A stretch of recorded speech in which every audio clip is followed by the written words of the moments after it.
Yep, I'm here.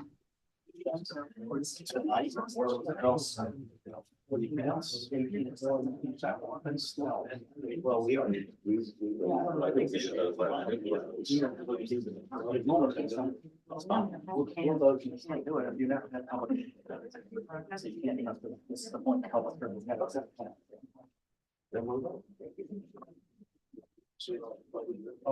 Yes.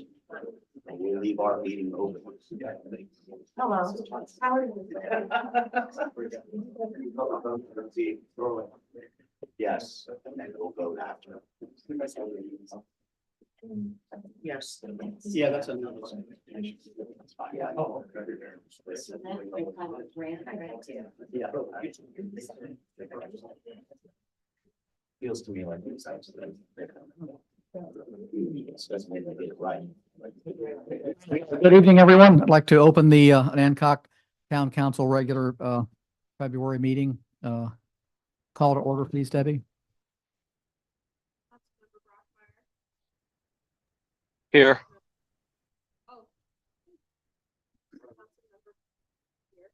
Councilmember Holdren, Present. Councilmember Marino, Here. Councilmember Knopf. Here. Councilmember Oswald. Present. Mayor Foskey. Present. Quorum is established. Pledge of allegiance. I pledge allegiance To the flag of the United States of America and to the republic for which it stands, one nation, under God, indivisible, with liberty and justice for all.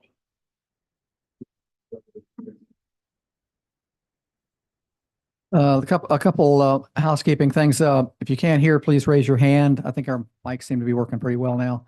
You might have trouble if you have a question for the Planning Commission that's sitting out here. This is a joint, there's going to be a joint public hearing with the Planning Commission who's sitting at this table in the Town Council.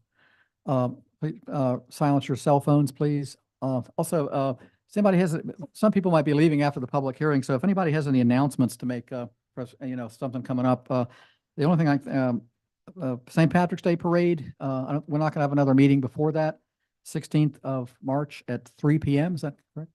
Yeah, so that's the big thing coming up on the calendar in March. And I don't know if anybody else, any announcements about anything else coming up?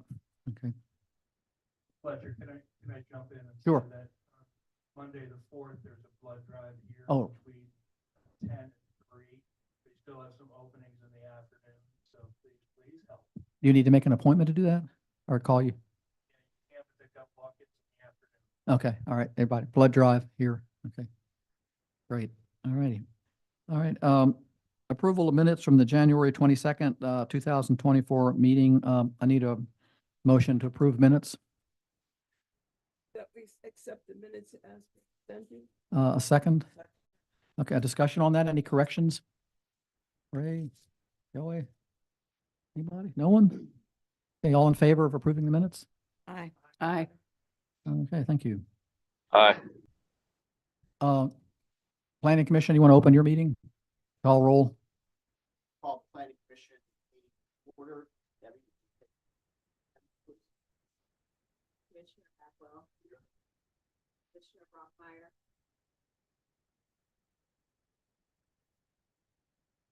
Commissioner Byrd. Commissioner Dillon. Commissioner Fry. Commissioner Tunstall. And Chairperson Shriver. Here. A quorum is established. Thank you. At this time, I'd like to open the public hearing on Article 2, stopping, standing, and parking. Scott, you want to open your public hearing as well? Like to, open the, planning commission public hearing. All right. Are you going to talk about yeah. Just give you a quick recap. Like, yeah, they really, they really need to hear you, but yeah. Quick recap. Okay. Quick recap of the planning commission work on this ordinance. So we heard multiple comments from the public residents as well as from our businesses that there were concerns about parking in the downtown area. Specifically, those concerns seem to be centered around parking during the typical business hours. And so we brought this to they brought it to our attention. We've now discussed it. We also were considering this ordinance in light of the residential units that will be coming in on the second floor of some of the buildings downtown, and the concerns that those residents might be using spots within the downtown that many thought should be reserved for business use. So the planning commission met, and you see in your packet a draft ordinance that we feel should be considered. Thank you. Any other comments from planning commission? Okay, at this time, I want to take public comment on this ordinance. Can I get the sign up sheet, please?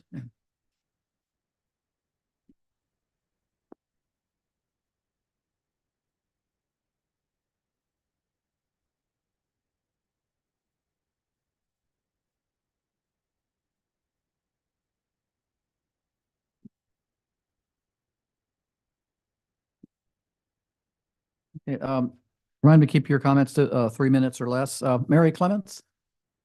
Come on up to the mic and just state whether you're a town resident or not. I'm sorry?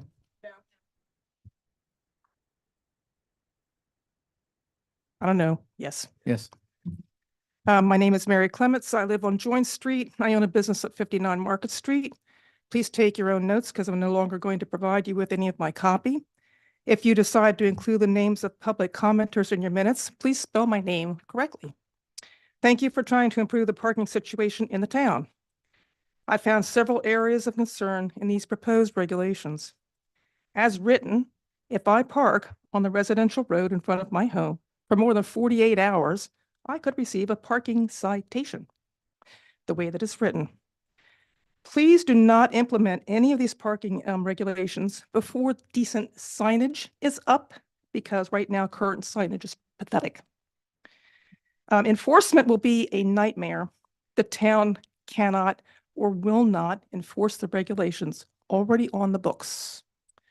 Adding the restrictions within these regulations will be difficult to enforce equally, and it will invite accusations of discrimination with possible legal repercussions.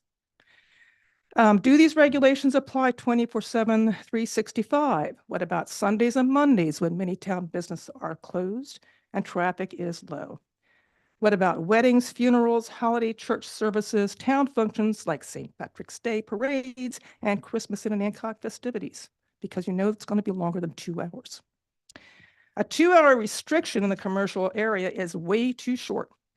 Please survey the business owners for their assessment of average client or customer encounter time, especially the restaurants. 2 hours is too short to dine, stroll the town, visit the galleries, perhaps get some wine or buy some wine, and get your hair trimmed, or any of the other combinations that one person may want to try to do once they get a parking spot in town. let's see, and lastly, section 26-39-D-1 doesn't make any sense. Thank you.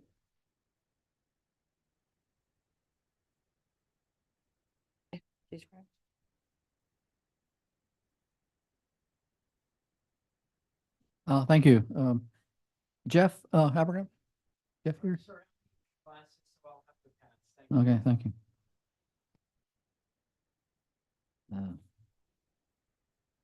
I can't read that name. Cindy, can you?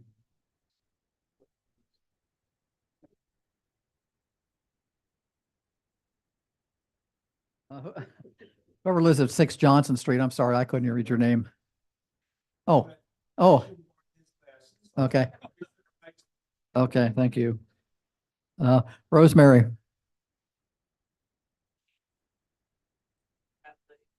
Oh, okay, sorry. Priscilla. Am I?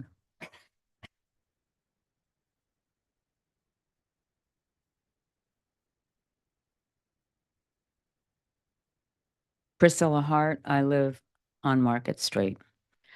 I am very much in favor of some new parking regulations. I do think that Mary made some reasonable concerns and suggestions. So I do think that if we could have some limited parking, 2, maybe then 3 hours. So we don't have people parking on Market Street and leaving their car there from 7 a.m. until 4 p.m. without moving it at all. I think that if we had parking regulations that went till 5, it would ease things up for diners. I don't want to see restaurants suffer, and people have to run out of a restaurant because their car has been parked for too long. So I think there are some things we can look at. We did include the entire business district, and I'm not sure that we need to do that. Possibly could we consider the streets where there is the most traffic and there are the most parking, I don't want to say violations, but parking concerns, parking issues. That's North Street, that's Market Street. Right now, I don't know what they do on King Street because there aren't any signs and there's some faded yellow lines along King Street. So I really don't know if you're allowed to park there or not right now. And I don't know that it would be a problem if you did. That's not something I have any comment on. But I'm very much in favor of some changes to the parking so we don't have people monopolizing the spaces on Market Street for an entire day. Thanks. Thank you. Patty Feldhausen.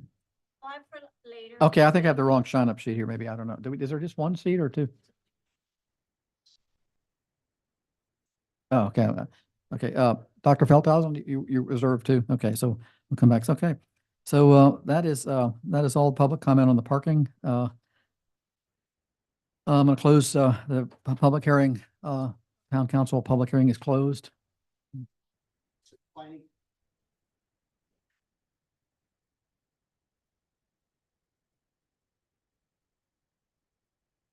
So planning commissioners, we're gonna vote on the ordinance that we put forward, that's in the packet. So, need a motion to approve that ordinance in a second. Have any discussion? We'll take the motions and we'll have discussion. Anybody want to make a motion? So you tell me. Yeah, just from a process. Okay. Do we have a first? Do we have a second? Oh, second. All right, discussion. I think it needs more work. It's good points have been made. And I don't think there was such urgency surrounding this that we need to rush it without discussing some of the points we've heard every night. Okay. I think Okay. agreed. Agreed. We just need more time. Very good points made. Nobody can hear you. I'm sorry. The whole back. Sorry. Should I say it again? Please, would you, because I don't understand. He wants more time. Need a point. No, they didn't hear it. You're right. Thank you for what? Push the little button, the green light comes on. I think this, ordinance needs more discussion. I think some good points have been made tonight, some of the, many of which I know not thought of, but I think, it's so, there doesn't have to be any urgency surrounding this to rush ahead and enact something when, in my view, it's got some issues that need to be rectified. So I would like to see this postponed. Okay, to the next meeting. I agree totally. We need to kick this around a whole lot more. Some very good points have been made tonight, some that I thought of prior to this meeting, after our planning commission meeting. A lot of gray areas. So I think we should postpone it and talk about it, planning.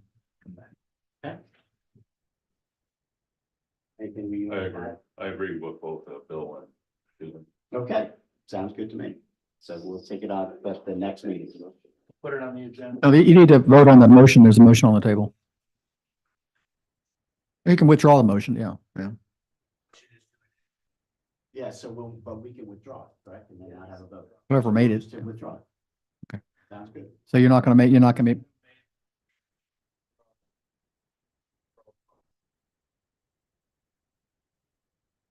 have it. Very good. Thank you. Closure meeting. Hold on a second, let me close. Is now closed. No, Oh, we probably should have waited for that. Yeah.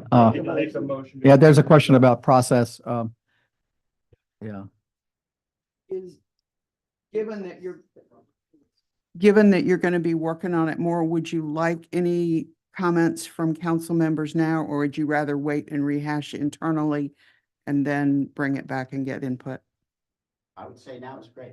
Okay, I have one question. If in terms of process about public hearings, it's my understanding if we make the ordinance less restrictive, we would not need another public hearing, correctly? If we make it more restrictive, we would need another public hearing. So, I think we're on the schedule here to talk about this at council action, but I think it's a good time now to, if you get some feedback from council about what they're thinking, about this ordinance, and then, you guys can take it back and we can, at your discuss it and then come back to us with your recommendation. So Ray, do you have any comments about what you're, let's go around the thing here real quick. Yes, I think there were a lot of good points brought up. I think the scope of all the streets is too large. For example, King Street. Right now, we don't have a designated parking on King Street. But if somebody started painting lines, then all of a sudden you can't park there more than 2 hours. And I think that would be totally unnecessary in King Street. Okay. Also, I think we can consider some places don't need to be 24/7. Maybe even on Market Street. Maybe you don't have to do the whole strip, the whole road. Maybe there are a few that you can park there longer. I think there could be some more specific, customized rules. It doesn't have to be such generic, stamped. Joy? Yes, I'm glad to see Chief Eric here because some of these are directed towards you. Is parking against traffic. I know that happened on King Street. It's happened here in front of I was the one that got the warning. So that's against the law. I mean, if you park on the wrong side of the street against the traffic. It's actually reckless driving. Oh, nice. Thank you.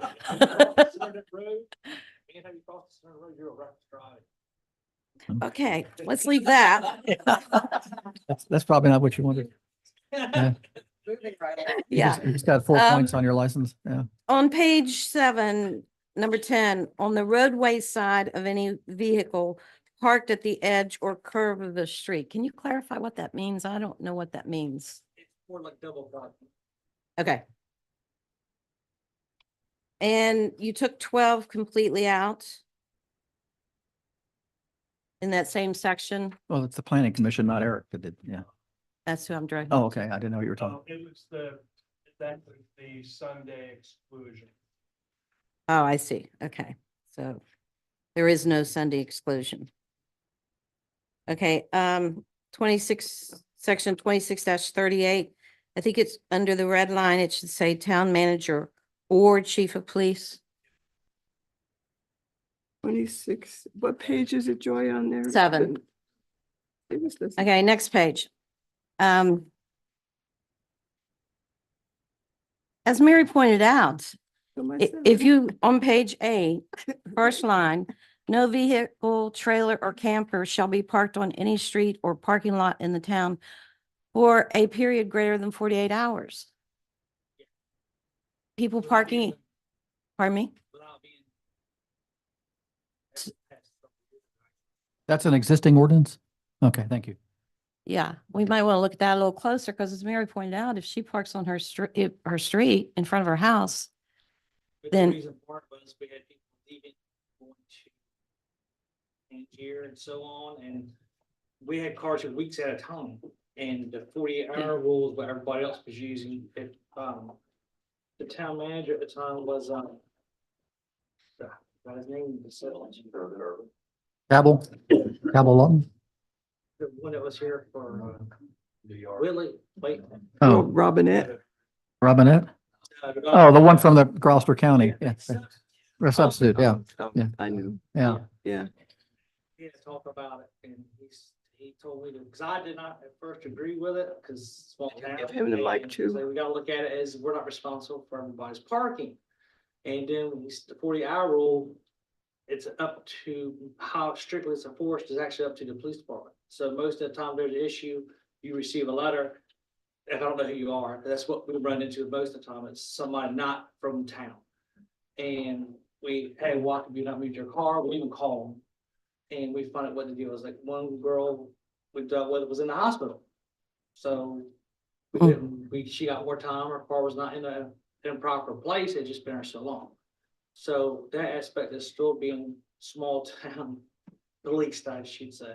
so do you think we should leave that in? I would, yes. May I ask a question? Hold on. I mean, Joy, just, it's Oh, you're fine. related to Go what right you're ahead. saying. So if a vehicle is parked for 48 hours, you're going to say it's ticketable.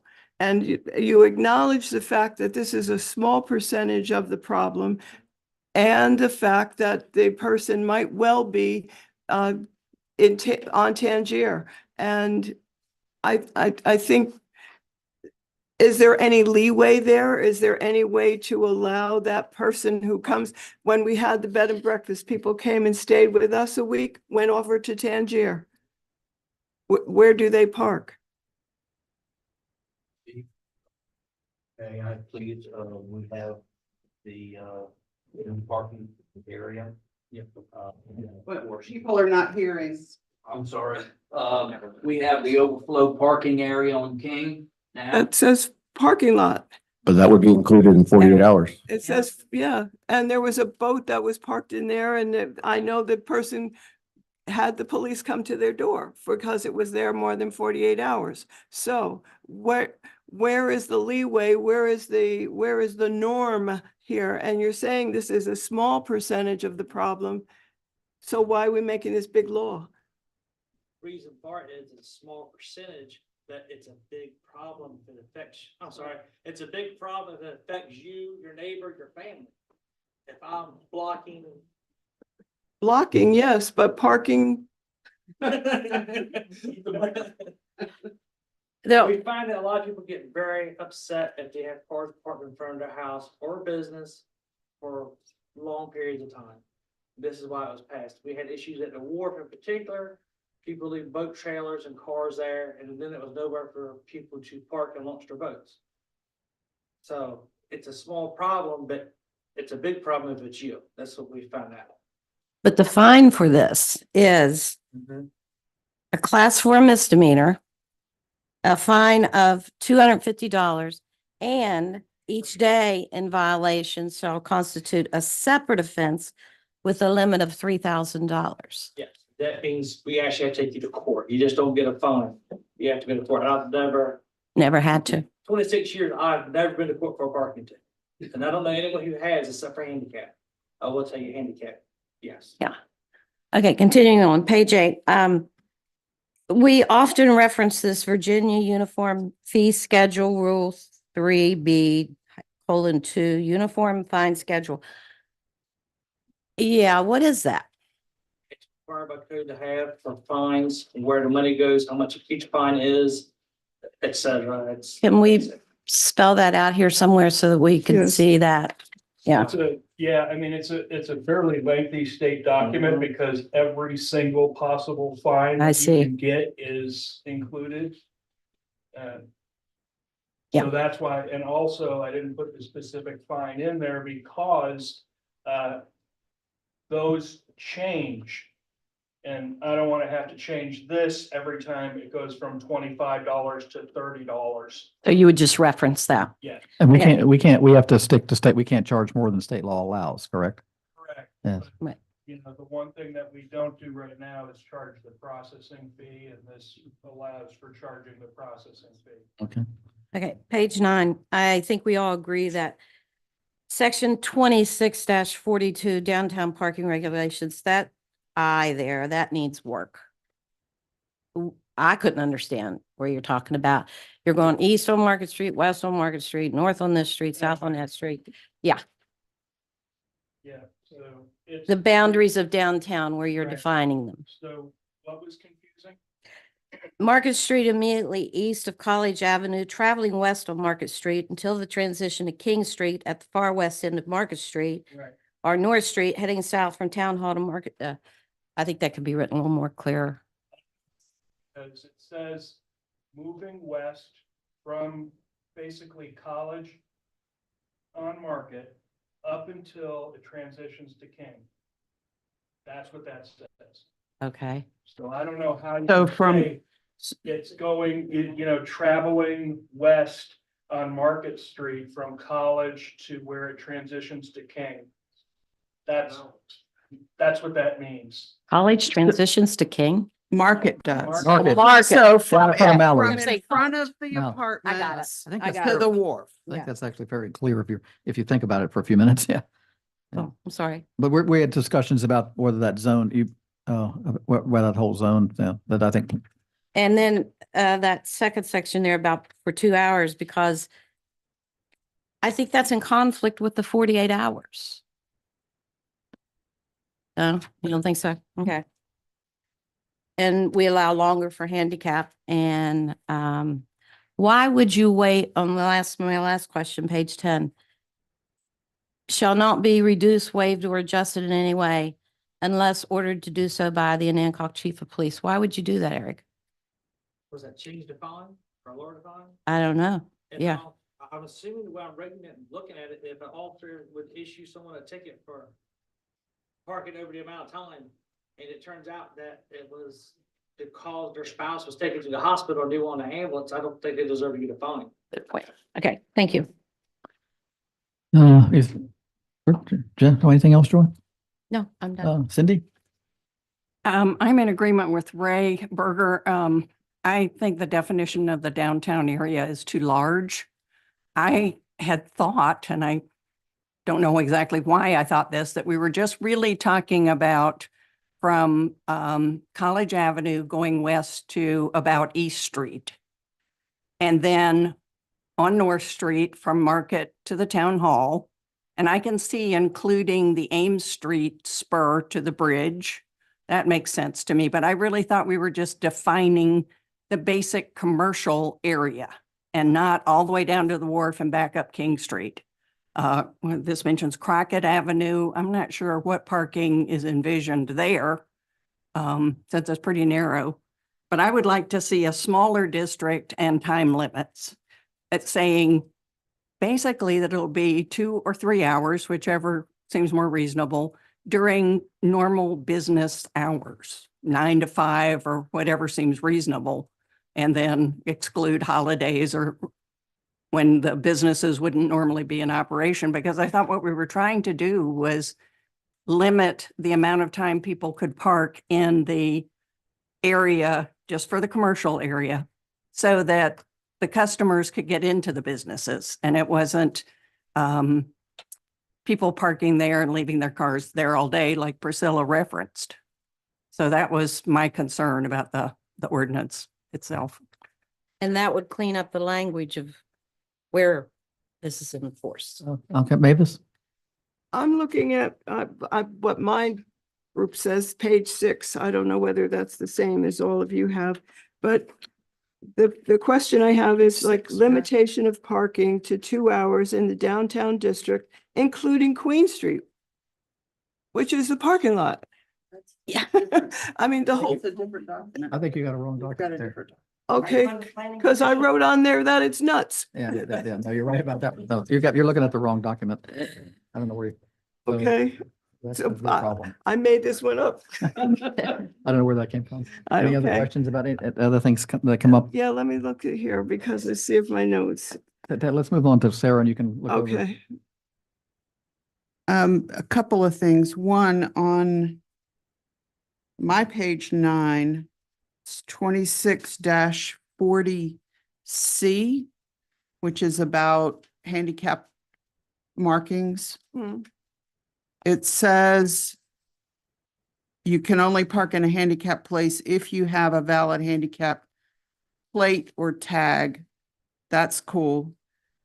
But it says if the vehicle is occupied by the handicapped person or persons, the intent of what you're trying to say is clear, but the way that it's written sounds like the person whose handicap tag it is has to stay sitting in the car. I changed those words to say, rather than occupied, changed it to currently operating. What if that's if the handicapped person is a passenger? wait. Because you can get a handicap tag for somebody who's only going to be a passenger. That is a gray area even in state code. I'm sorry, that's a gray area even in the state code, because if you actually read it, it says that if I'm transporting somebody who's handicapped in my car, I'm supposed to let them out, then move. But you also read it, it says they can park there. There's a couple of codes that are really wishy-washy, and that's one of them. I've never heard of anybody enforcing what you're saying. It's kind of. I'll see, but- Does somebody have a comment? You, Mary, you might have some knowledge of this. Handicapped tag I got recently, and I received a very nice little explanation from the DMV regarding who is allowed to use it, which is essentially it should only be used by the individual for which it was issued to. Mhm. In other words, I could not give it to my neighbor and say, have a good time. No, So I but, would be happy to give you that paper if you want to. It's at home right now. you but could if be- your neighbor is driving you and you're in the car, but you're not the driver, that's the second question. Right. Okay, In their car. okay, thank you. Okay. Any other thing? Yes, just to chime in also on the 2-hour thing. Things that I thought about were if you go to dinner and then the movies, or dinner and then a play, you've got to move your car between if the 2 hours sticks, if it stays in the evening time. And then the other question is for hotel guests for overnight parking. I mean, I think for people who who will be living in upstairs of things in the downtown, it's reasonable to say, here's part of the deal when you're moving into this place is this is where you park. But I don't know if we want to do that for hotel guests. That's something to contemplate. Yeah. I'll get back. Okay. Oh, Mavis, you got anything? Back to you, or you got some, you through? You You okay? finished? That's Okay. Oh, let me lose my place. About the handicap sticker too, that's unenforceable because the handicap sticker should allow that person to be driven if necessary, because a lot of times they're not able to do the driving themselves. So, Yeah, That- like I said, I've never. right, but I mean, it's just some of the stuff should be eliminated because it is unenforceable. And looking at this, there's a lot that can be taken out of here. You have to consider also parking for people who have who have guests. The guests are going to stay for more than a couple of days. They should be able to park on the street if necessary, or in a parking lot if necessary. We're just taking away the opportunity. The other thing that I also want to say is women shop differently than men. We go into a shop and we touch every single thing, we see every single thing, and you can't always do that in 2 hours. So there's that. There is that to consider. And you want somebody to come and hang out. You want people to come, you want them to go from shop to shop, and they do. And how often has somebody asked me, can I walk there? And can I walk there? Can I get there just walking? And that means they're going to leave their car, they're going to go to lunch, they're going to go shopping, and then they're going to come back and maybe find something else to do. So you really, all this 2-hour parking stuff, you're really saying to people, don't come here. And you're spending a lot of money for tourism, and you're doing a lot of saying, we're going to restrict you coming. We're already a speed trap. Do we have to be a parking trap too? Yeah, we are. Look on the internet. I had one. Hold other on a second. comment. We got Brandon has not chimed Sorry, in yet. Sorry. Brandon? I'm just glad Brandon? to see there's, hello, can you hear me? Yeah, I can hear you. I'm just glad to hear that there's a discussion about this because the planning commission was attempting to take this on a while ago and presented it, and it didn't amount to much discussion. So I'm hearing a lot of good points, and I think in the next meeting we can discuss it some more, as the other commissioners have referenced as well. And I'm just pleased to see this is taking place. Okay, thank you. Mr. Mayor, I had one more I comment. haven't said Okay. anything yet. I think I've been taking notes here, and I think it looks like there's like 5 areas that are concerns that I think we should refer back. And I guess parking in residential areas, there's some concern about that 48-hour limit. I guess you guys are taking notes. I think we all agree that that needs to probably be looked at. Special events, I think Mary brought up a point about special events, but there is a kind of a caveat here in that the town manager can make the chief of police, if we have a parade or a funeral or something like that, we can make make a line things for that. I think there's definitely some questions about the timing, 9 to 5 all day. I mean, you guys need to take that up. There's also some questions about the district, about how big parking. I think that needs to be, Sunday parking, we used to have that exemption. I personally think you might want to look at that again. Churches and things on Sunday, we don't have many people in town on Sundays, so I don't think that's a big problem. And as well as King Street. I think I disagree with Mavis in that we have issues with people that work in the shops and park right in front of their store. I think this is what brought this up. So those people are defeating the purpose because then visitors come in and there's no place to park in front of your shop. If we didn't have that problem, it would be a lot easier, to enforce if we didn't have so I think that's one of the things that's generating some of the shop owners are complaining that, employees from other places are just taking up parking places. So I'm in favor of some kind of parking regulation. At the time, I'd probably rather see it, 9 to 5 and 2 or 3 hours. I'm like you, if you go to a movie and a play, dinner at night, I don't think we need to implement it. So that's my comments. You guys got a lot of work to do. So any other comments there? I think they got, Yeah, you're I gonna, got one other one. yeah. Page 8, section D1, the registered owner of the vehicle, trailer, or camper shall violation. That needs work. Shall receive a parking violation. Oh, okay. The receive a parking was added Yeah, in that's place the- of I see that now. notified of such. Those red lines make it difficult. Yeah. Okay, so we appreciate the planning commission's efforts on this, and we'll look forward to if anybody has any input, there's a planning commission meeting. It's Monday. So it's an open meeting and they take public comment, so please come. All right. Will the planning commission be going over this again I on would, Monday? I would assume they would, yeah. Yeah, okay. Okay. It might, might take a meeting or 2. I don't know. Yeah, it's up to them. Yeah. All right, public presentation. We have one from the, I'm sorry. Oh, you need to adjourn your meeting. I'm sorry. Yes, go ahead.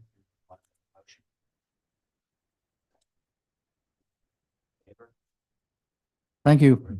Thank you, guys. Well done. All right, the ANPDC presentation, downtown, possibility for downtown improvement grants. And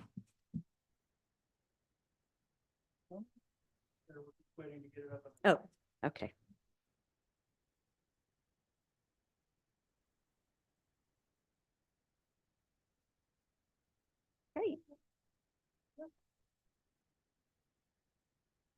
And then I just ask you to change it. Okay. Yes, just say next slide. Microphone is hot, so you can see. Good evening, Mayor, members of the Town Council. Thank you for asking me to be here tonight. I'm Ann Doyle. I'm Director of Planning for the Accomack Northampton Planning District Commission. And I was asked to come and speak with you tonight about the Community Development Block Grants, of which I think Anacog has quite a bit of experience. Go ahead. Yep. I'll just give you a little bit of background. The Accomack Northampton Planning District Commission is the regions, both Accomack and Northampton. It's the Regions Planning District Commission. And we are responsible for publishing the Comprehensive Economic Development Strategy and other long-range plans. And we are an arm of the Commonwealth of Virginia. And we're one of 21 planning district commissions, both urban and rural. So that's what we do. And tonight I'm going to talk to you about the Community Development Block Grant funding category. The CDBG funds are actually federal funds that come to us from the Department of Housing and Urban Development. And they are annually distributed to each of the 50 states on a formula basis. And what that means is it's not discretionary. What happens is HUD allocates money to each state each year, and it's up to the states then to further distribute it. So a discretionary grant is actually one in which the federal agency has greater control. They actually take a look at the grant applications and evaluate them and make the awards. With the CDBG funding category, the money, it just goes straight to the Virginia Department of Housing and Community Development, DHCD. And DHCD is the agency, state agency, that takes a look at the grants and decides which ones they're going to award. So DHCD has the control, and they can then further allocate the funds as they see fit. Next slide. All right, there are 5 categories of funding. And I'm going to go through all 5, but then I think Anacog kind of focuses on the top 2. But the economic development and entrepreneurship funding, there's community improvement grants, there's CDBG construction ready, water and sewer grants, there are planning grants, and then there are there's an urgent need fund for existing and immediate threats. And the bottom 3, 4, and 5, I don't really think that Anacog has focused or is focusing too much on right now. You've got the water and sewer problem figured out. And planning grants, I know you've had a CDBG planning grant in the past. I don't think that's what you're focused on right now. And then the final, the urgent needs fund, that is, when the governor declares a state of emergency and it's something that's immediate. So next slide. The community improvement grants, you actually are in the midst of one right now. I believe that's what what you have in the Northeast Anacog one, and that is they're comprehensive community development grants. They also focus on business district revitalization. There are housing grants, community facility grants like a firehouse or that kind of thing, tend to be infrastructure grants. And then the last one is community service grants like childcare facilities or that sort of thing.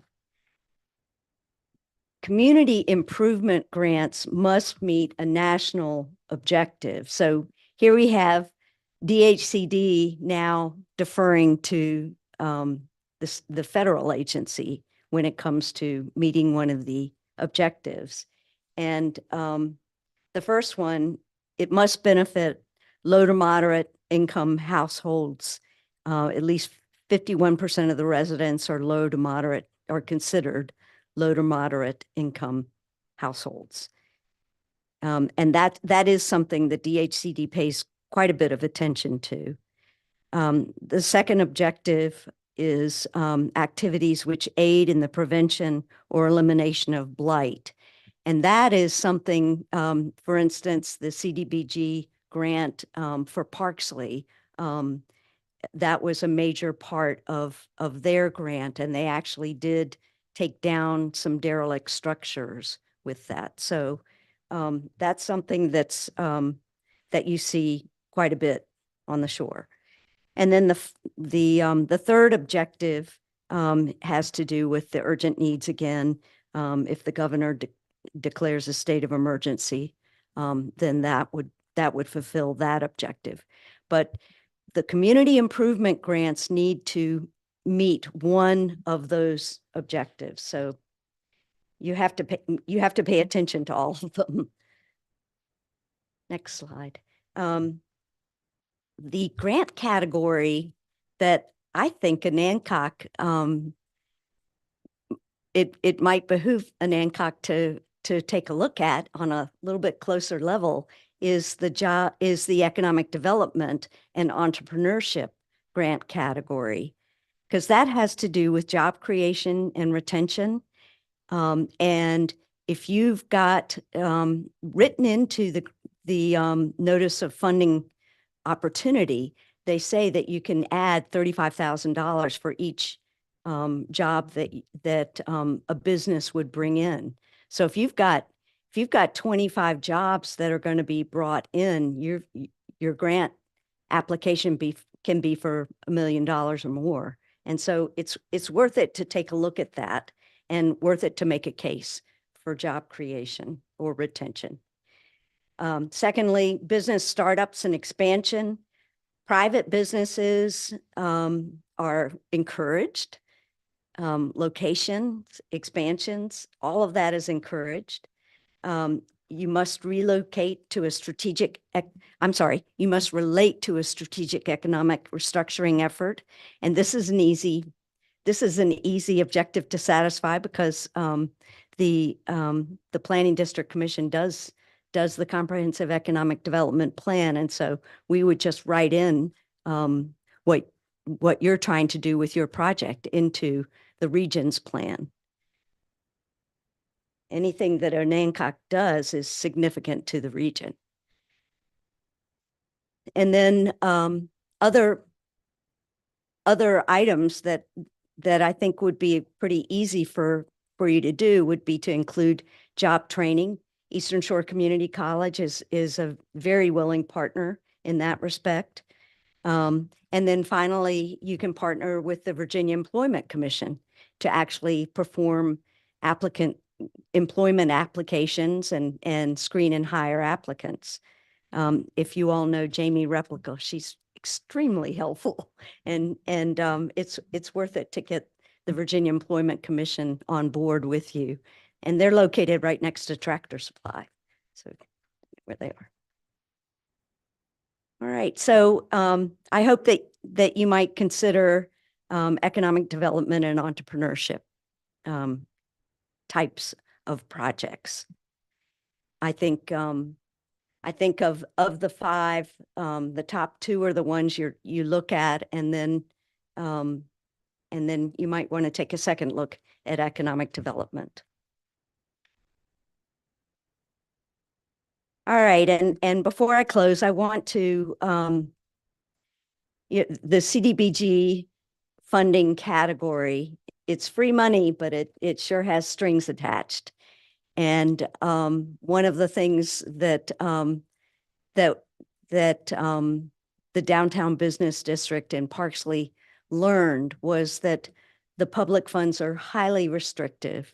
I think business owners, when they saw that this was a way to get improvements to their businesses made, you know, improvement, get their buildings rehabbed and that kind of thing. There was a thought, especially with the real estate market the way it was. I think the thinking was, well, gee, I can get the state to pay for my improvements, and then I can sell it for a profit.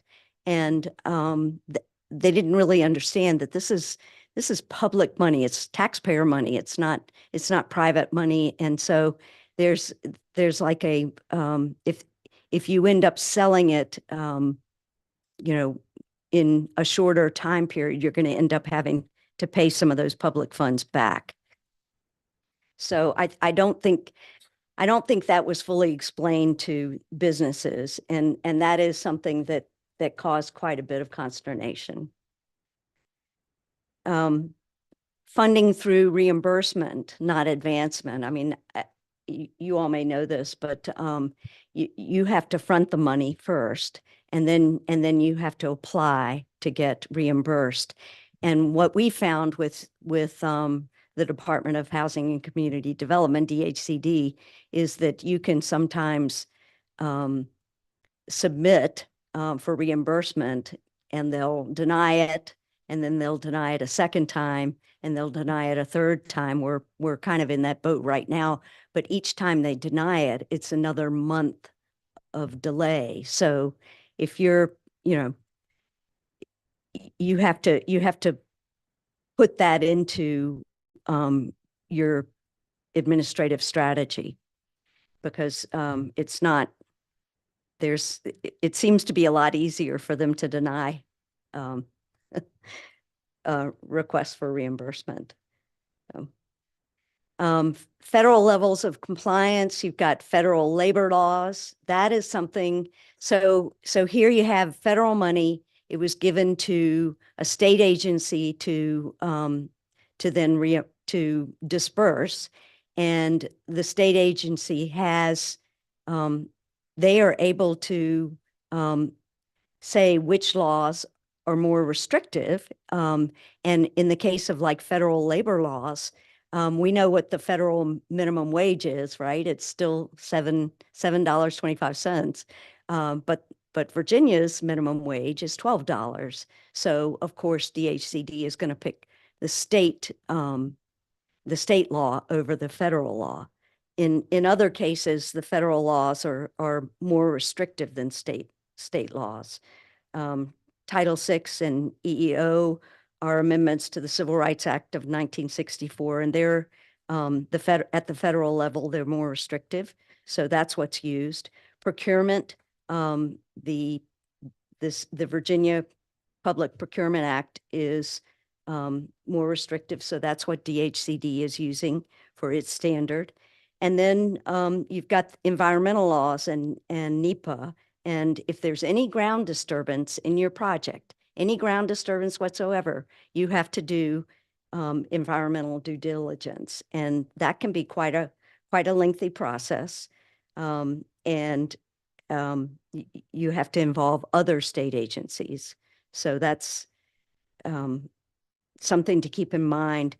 And finally, public participation. Part of the NEPA law, the National Environmental Policy Act, is that you have to have open public hearings.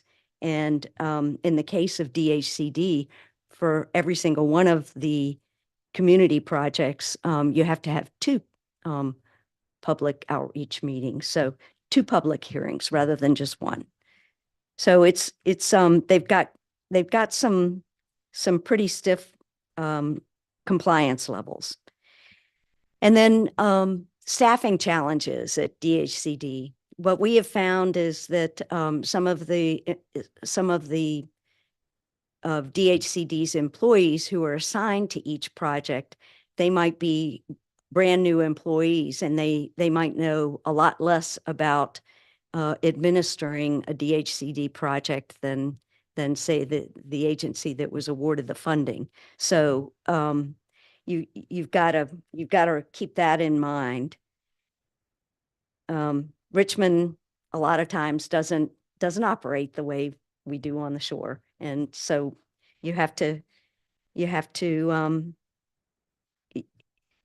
to take that into account in your planning. And I know reporting requirements are sometimes onerous.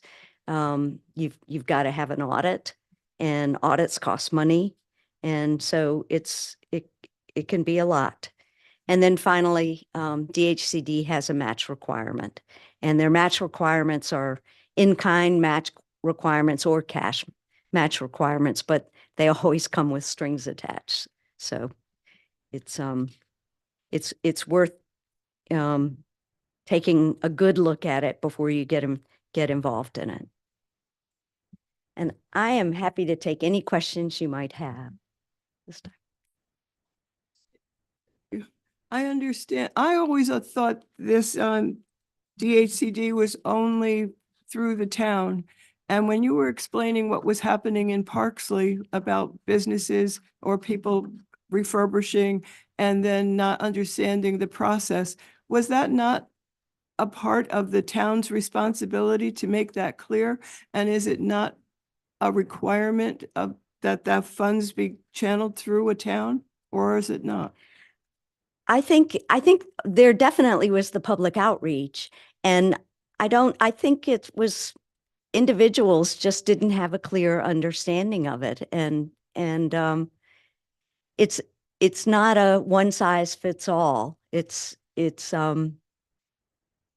varies from town to town. I understand. I'm just wondering, I mean, we would have to, don't the funds come through the town? And those are all of these grants do they not? Yeah, we submit for reimbursement, and then we receive that reimbursement. From an individual business, or no, it's a town community projects. Okay, I was just confused. It sounded like startup incubators and that kind of thing. I just thought, what does that say? Okay. He just told me there's no town manager in Parksley. Nobody did. So, but I was just curious to how that all fell through like that. And startup and incubators and those kinds of things would have to be town administered, correct? Town administered, but as far as incubators, and would be better. Yeah, well, so the DHCD grants, if you're going the economic development route, they encourage private businesses to locate there. And so an incubator, it depends on how you want to set it up. And if you're going to set it up, that the town is actually running the incubator rather than a private entity, then you would do that differently. But I think it can't be both ways? Yes, it Okay, can. That's where I was confused. Thank you. Question on your comments about the difficulty getting reimbursements. Is it that, I mean, the project has already been approved and the grant has been said, this is what we support for you to do. Mhm. Is it like I's not dotted and T's not crossed, or is it missing documentation, or is it just somebody No. got out of bed on the wrong side that morning, or? I think it was their accounting folks not understanding what was submitted, and the grant coordinator at the agency level at DHCD didn't really know how to set them straight. And so, they were confused, and confused people say no. And so that has happened a lot, because when you have less experienced people at the agency level, it's even though you've asked, you've gotten prior permission to make an expenditure, you'll submit the paperwork and it gets denied. And so it's there's some frustration with One other question. Be clear. All. Bait and switch. Well, it's not, I mean, there's a form that's required to be filled out exactly properly with all of the backup in exactly the same order, and if it's not in that order, then they just kick it back and say rejected. And then, you have to go back and figure out why, and, and usually it's somebody who's new to the DHCD, so they don't actually know why. But there's several layers of approval at DHCD, so it just happens, and after a couple of times, you just get the hang of it, And would it be possible for Matt to get, or Debbie to get and send us the slides that you used? Oh, absolutely. Yeah. Okay. You've got them. And I've got some other information, and I've got the website for DHCD there. And that's a wealth of information on the grant categories. Okay. I have a question.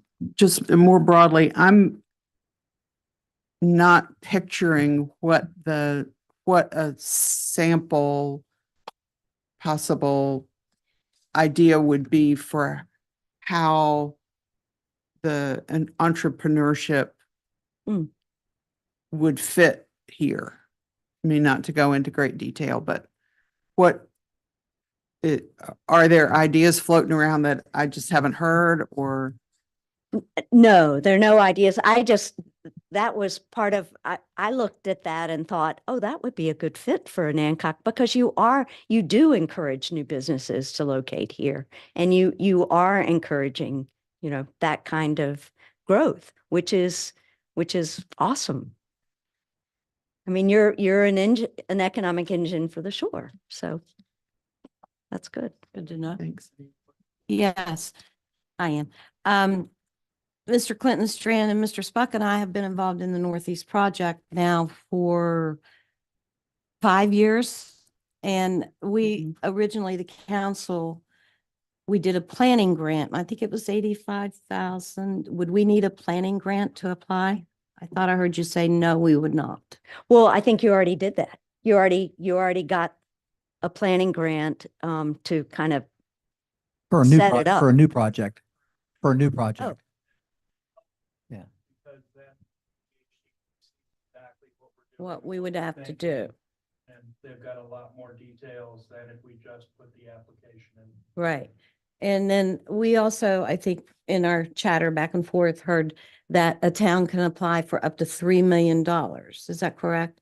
And we have outstanding at this point, 900,000 with a possible another 800,000, which we would be eligible. There's 1.3. Simultaneous grants at $3 million. Right. If we've got 1.7 outstanding, that leaves us 1.3 that we could apply for. When the other grants time out, then that gets added back so that we can still maintain up to 3 million. But that's a lot for DHCD to consider for a small town like ours. What do you mean? How so? $3 million for 1,200 people is a lot of money. So you think our chances are not as good getting that grant? I can't speak to that, but it would be a stretch. Now, just to be clear, the IRF loans, grants and loans do not apply toward Right. that $3 million. Yeah. So that's completely separate, not included. But it's a competitive process. right. And, but I think if you kind of have one planning grant, and you stage it that way, give it Yeah, your now, best shot. If we have a purpose, then we would apply for a planning grant and allow for all the environmental and allow all the financial feasibilities and things like that. So, but we need to have a purpose that's pretty clear. Any other questions, Rand? I have one. Recently, we've had a study completed that gave us a lot of ideas for improvements to the town for parking and lighting and signage. Right. That was And- a DHC, that was through DHCD. It wasn't. No. I knew it was Hill Studio. I didn't know. Yeah. What? Oh, okay. But the results of that study have led us to be thinking about major improvements to the lighting, the signage, those sorts of things.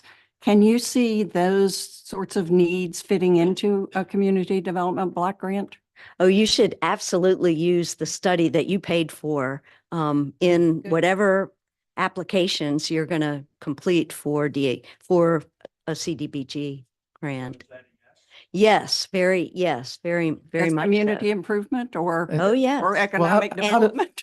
How does it benefit low-income people if it would be economic development more than community? I mean, because your Right. economic, your And- community at And your 50, downtown district is not really, I mean, that's, Not residential, you're, really. you're running up against that right. here.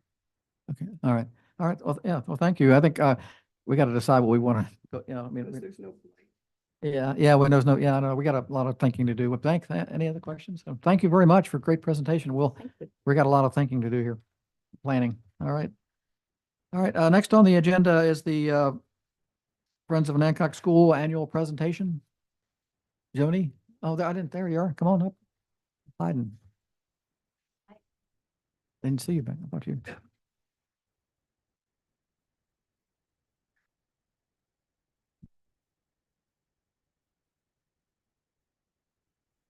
Good evening, everyone.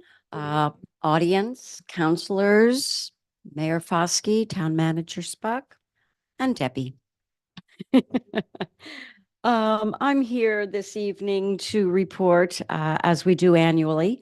This is our annual report from 2023.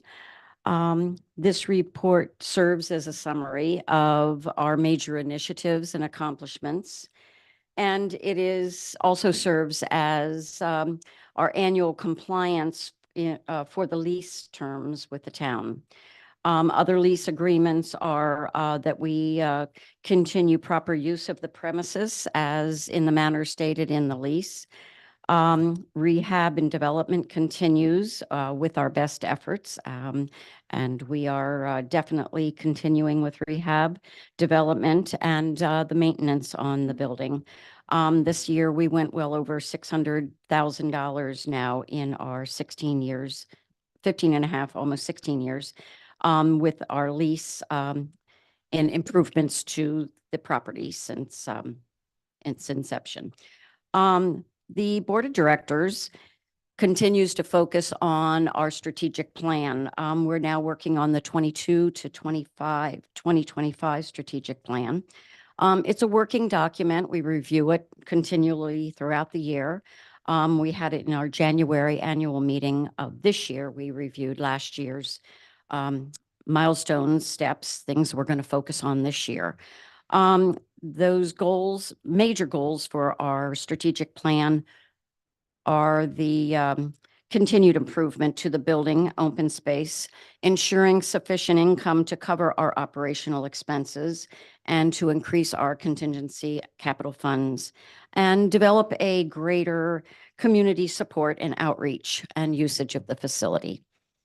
In general interior maintenance and repairs, we are constantly working on improvements, painting, improving safety and efficiency in all the rooms. When people turn over, we will do all painting upgrades to electric and any plumbing or anything else that needs to be done. Additional improvements continue to be made to the playground. It is in constant use and for the enjoyment of anyone and everyone. It's kind of the de facto park in the town. And this year, one addition to all the things we've done since the pandemic was the addition of chalkboards. The chalkboards were actually from the original school. So it's kind of cool to see kids out there, you know, doing a little bit of art and having some fun and playing hangman, and graffiti always happens here and there. We try to keep up with that. All of that still is a continuation from the largesse from the Robert E. and Marie Orr Smith Foundation.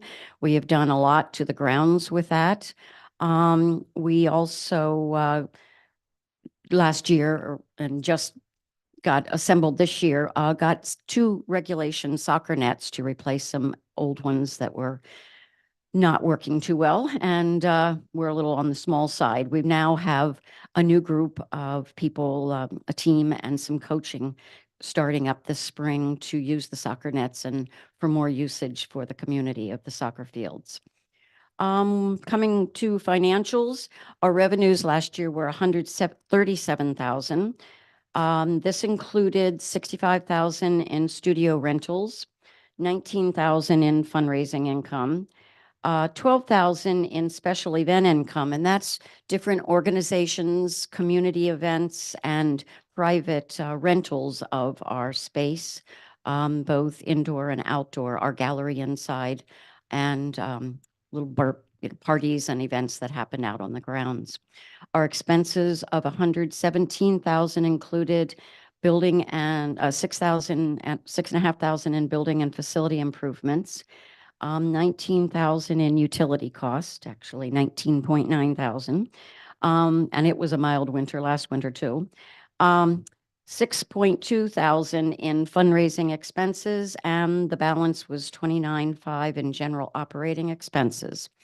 Our payroll did increase because we have finally gone to a 2-person office. We have the amazing addition of Kristen Walker as our administrative assistant. She's just taking on a lot of the marketing, website, events, and learning the ropes. And as hopefully Kristen will continue to take over, I will be stepping aside and stepping back, and there'll be a whole new future with roles being changed a lot in the next year. Net income will then is now $20,000, and for the operations, and the pavilion netted 76,900. The pavilion expenses were 10,800, and that was actually from what started as the 2022 construction in the late fall that stopped for the interim, and we didn't pay that bill until 2023 when we got the invoice. Our bank balances are 229,900 as of the 31st of December last year. I need to note, because we do a lot on an older building and 14 acres of land, we count on and really keep really good records of all of our volunteer service. That's people who come in and help us with building maintenance, that help with outdoor care of the land, and for people who help us with marketing, different events, helping us as volunteers for our events. And when you use the nonprofit industry standard of $31.80 an hour, we have recorded over 1,000 hours, making it a $33,000 net in-kind support. So that's pretty amazing. All nonprofits on the Eastern Shore and throughout the world require and depend on volunteers, and we've been very fortunate to have a great team of volunteers. Volunteers also include people who help us out with events. Many people in the community will help be volunteers for events, work as docents like we had last year. Many people in the community offered up their gardens for one of our events, and we're very grateful for that. Local businesses help us as sponsors, giving us tickets to theater, tickets to the movies, things that we can use in our fundraisers, and that's awfully helpful. And it just shows a camaraderie and helping each other out, which we try to do by promoting town business, and town business helps us with our events as well.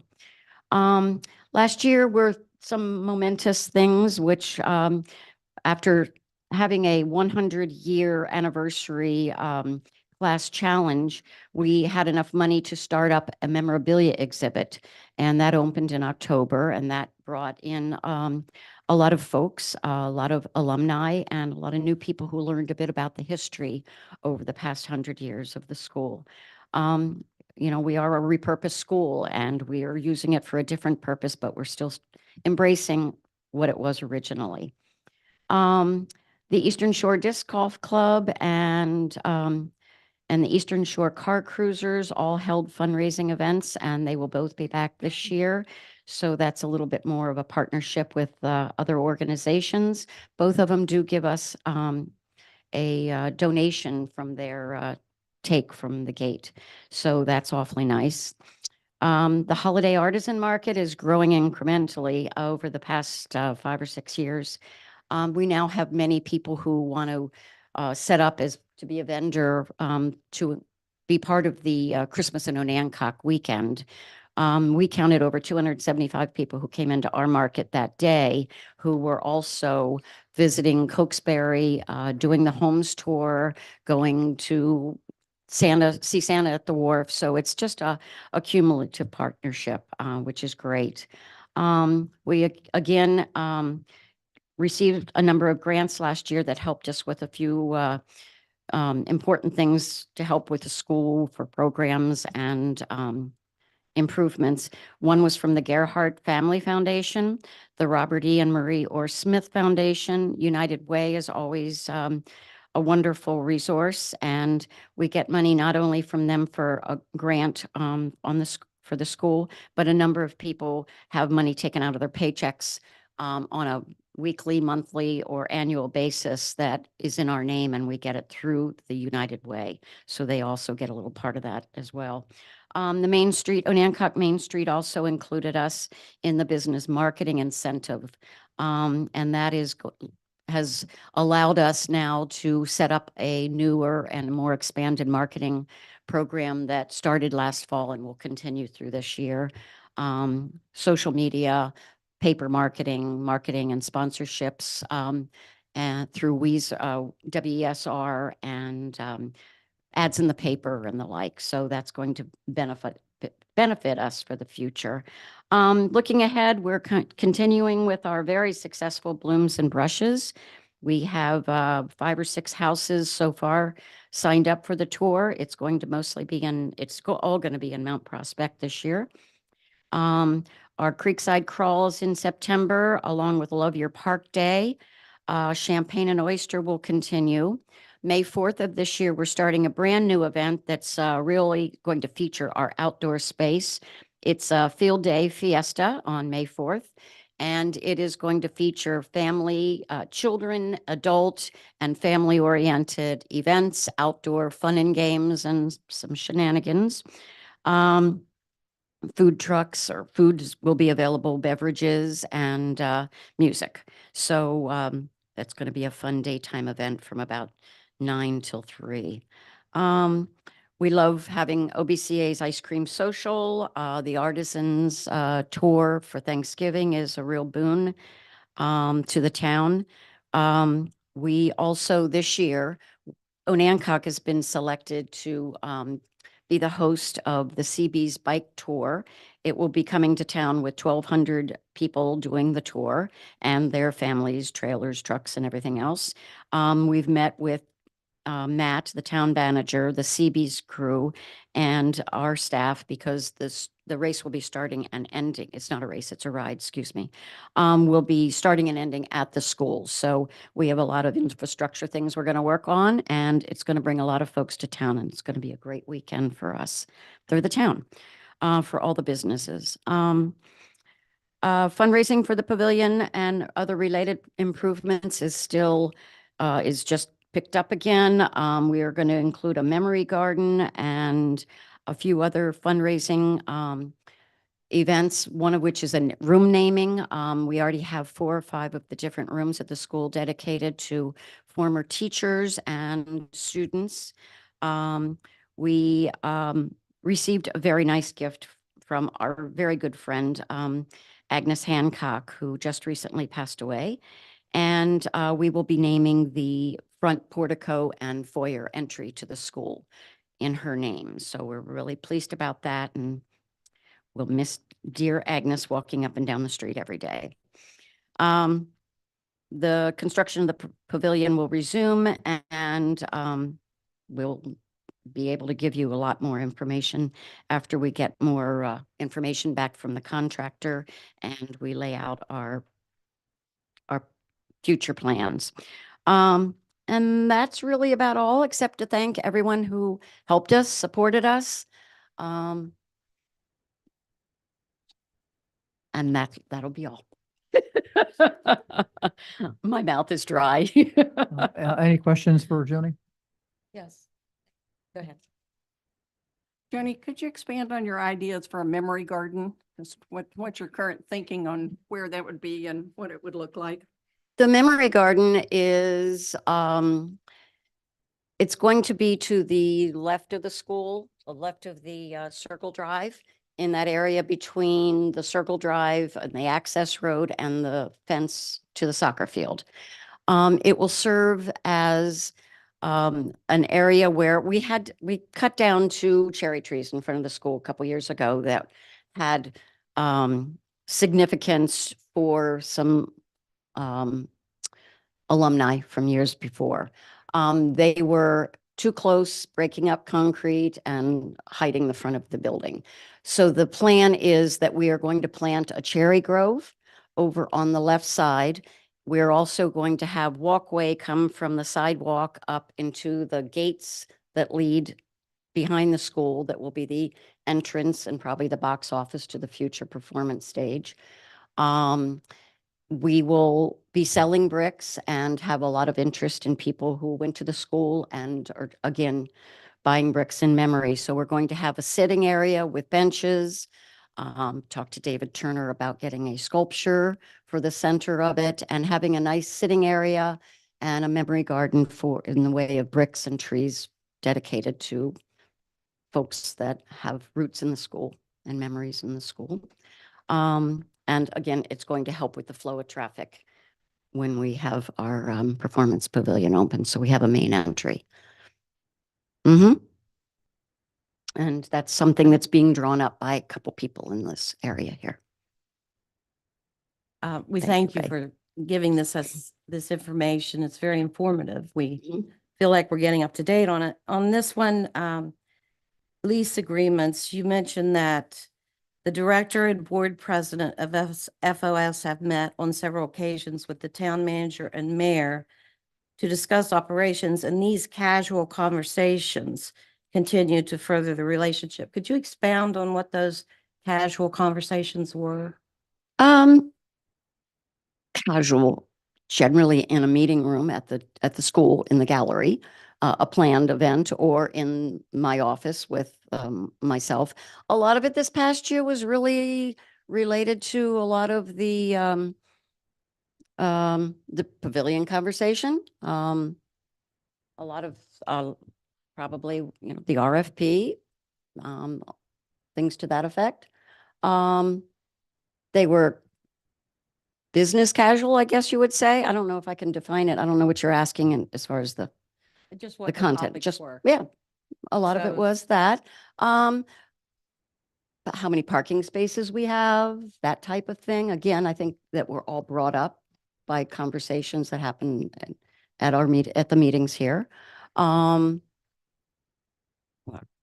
2 or 3 times throughout the year. That would not a lot more. Can you remind me?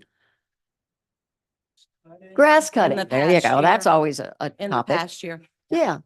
Yeah. Okay, the other one- Scheduling for grass cutting, picking up sticks. I mean, that type of Yeah. thing, just logistics, Ongoing really more. projects. Yeah. Yeah. Logistics No and future things. planning. Mhm. Also, you mentioned that we are grateful to the town council for voting in favor of an assessment to be completed on the building. When did we do that? Oh, I'm sorry. I didn't read the whole thing word for word to you. Basically, back when we were looking at the building and somebody had said, hey, if we took a loan out, what would it cost to fix all those types of things? I remember that Yeah, conversation. so we had somebody come in and I don't even have the report yet, but prioritize what would need to happen to the building. Was to it the extent of it. an engineering firm? Mhm. Which one, do you know? I do. Can I email it to you tomorrow? To all of us, yeah. Yeah. Mhm. So this is all in the minutes from that conversation about either getting a loan or, yeah. It was August or September. Yeah. We agreed that we needed to know what, we needed to have people to assess it. So when do you think you'll have info back from the contractor about the pavilion and know We've been specifically? waiting for a couple of months. I'm not quite sure. I think he's really, really busy and we're So until waiting. you have that information, you really can't budget Until or we know. plan or, yeah. Right. I mean, we're doing as much planning as we can until we get facts and numbers, and then there's going to be the whole process of like finding the materials, sourcing the materials, getting them delivered. So it's a time. Do you have an opening date? No, we don't. And we can't do it until we get an estimate from the builder, contractor, excuse me. Okay, thank you. Appreciate Thank it. you all. Moving on to council action, I guess we've already taken care of that. We are taking no action on the parking until we get planning commission recommendations again. Council discussion, codes of ethics and civility. They are included in your package here, and I hope you've had a chance to read them, and what you want to do with them is up to council. So we can have a motion to adopt them and then discuss it, or just have a chance to read it again, or May I just ask, Mr. Mayor, where this came from? discussion that No, I understand. Oh, the we pointed- ethics we- is where the- these documents who came from? Write this Yeah, I document. think Cindy and Joy were kind of a subcommittee to do it. We've asked them to do it a couple of Okay. meetings ago. Okay. I can answer that Yeah, sure. more. Yeah. I think Sarah and Cindy and I attended a Zoom VML conference where this first came up, that we needed an ethics and civility code. And I brought it to council then. And then when Michelle Gowdy was here last month, that's the first thing she talked about, was the need for an ethics and civility code. I think we looked at Lexington and Abington, right? And we combined the two into what we felt was appropriate for an ANCOG. It's a reasonable document. I just wanted to know authorship. Right. All right, do we have a motion to adopt this? Well, let's go for the, let's go to the first one, the code of conduct. We have a motion to adopt that, then we can discuss it. I'll make a motion to adopt the ethics and civility code. I was going to actually separate. Separate them? Yeah, Okay, if just that's the okay with ethics you. code then. Yeah. Do we have a second on that motion?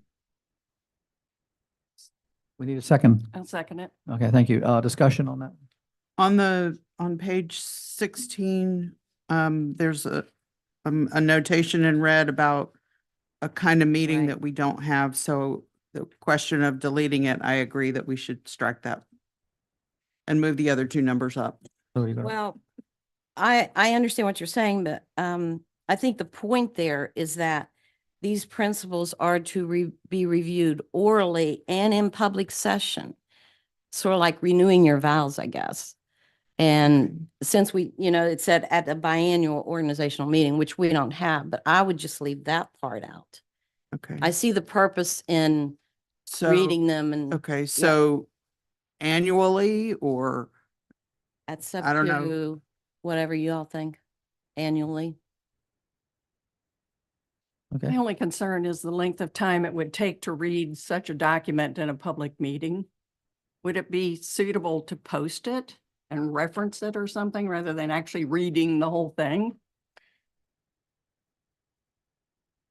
Oral, you mean yeah. It's not too bad. I read fast. reading did out another one of loud those 10 3 o'clock pages nights. worth takes a while. Yeah, I don't think you need orally. Just review each of these principles at a public session, and then that leaves you with, How would we do that? just bring it up, and anybody wants to discuss it, we can, but we don't have to read the whole document orally. That's what it just limits that. We don't normally read out every single document. We could put it in the agenda and people can read it. If that's okay with, you want to just take the word orally out of there. Mr. Mayor, Yes. when you're ready. Mavis? Yeah. On number 14 on page 16. No member may disclose or use confidential information without appropriate authorization. Confidential information includes discussions during executive or closed sessions and certain economic development information. Who authorizes the use and who authorizes the exposure of anything that you call confidential? And what is confidential? And there should only be 3 reasons that we go into closed session and only 3 reasons that anything should be held totally confidential. So there's no, it seems like it's vague that I can be authorized to tell you, but I have to ask whom. I guess the council at whole would be the authorizing body, but there are a lot more than 3 reasons why we can go in closed I session. thought there were, No, oh, there's, no, okay, it's there's about 15. personnel. Yeah, Okay. there's a lot of them. All right, but even if there are 15. Yeah. I think the What point, is appropriate authorization? Well, that's a good question. Yeah. I think it would be the council, correct? As a body. Yeah. So before I tell you what happened in that meeting, I have to go to the entire council, call them? Well, if it's a confidential meeting, if it's a closed session, yes, you'd have to permission from the council. We could discuss at the closed session, we could discuss what would be. I think the point of number 14 is the first 5 or 6 words. No member may disclose or use confidential information. Without appropriate I see that's the problem. authorization. Yeah, That's like, that's just, you want to strike those Yeah. 3 words? I Yeah, want to strike the whole thing Well, why? because if it's in closed session, it's a confidential meeting. You don't need to have this in here to say that somebody's allowed to tell it, but not everybody. Well, if we take out without appropriate authorization, then no one's allowed to say it. it would take care of that, right? Yeah.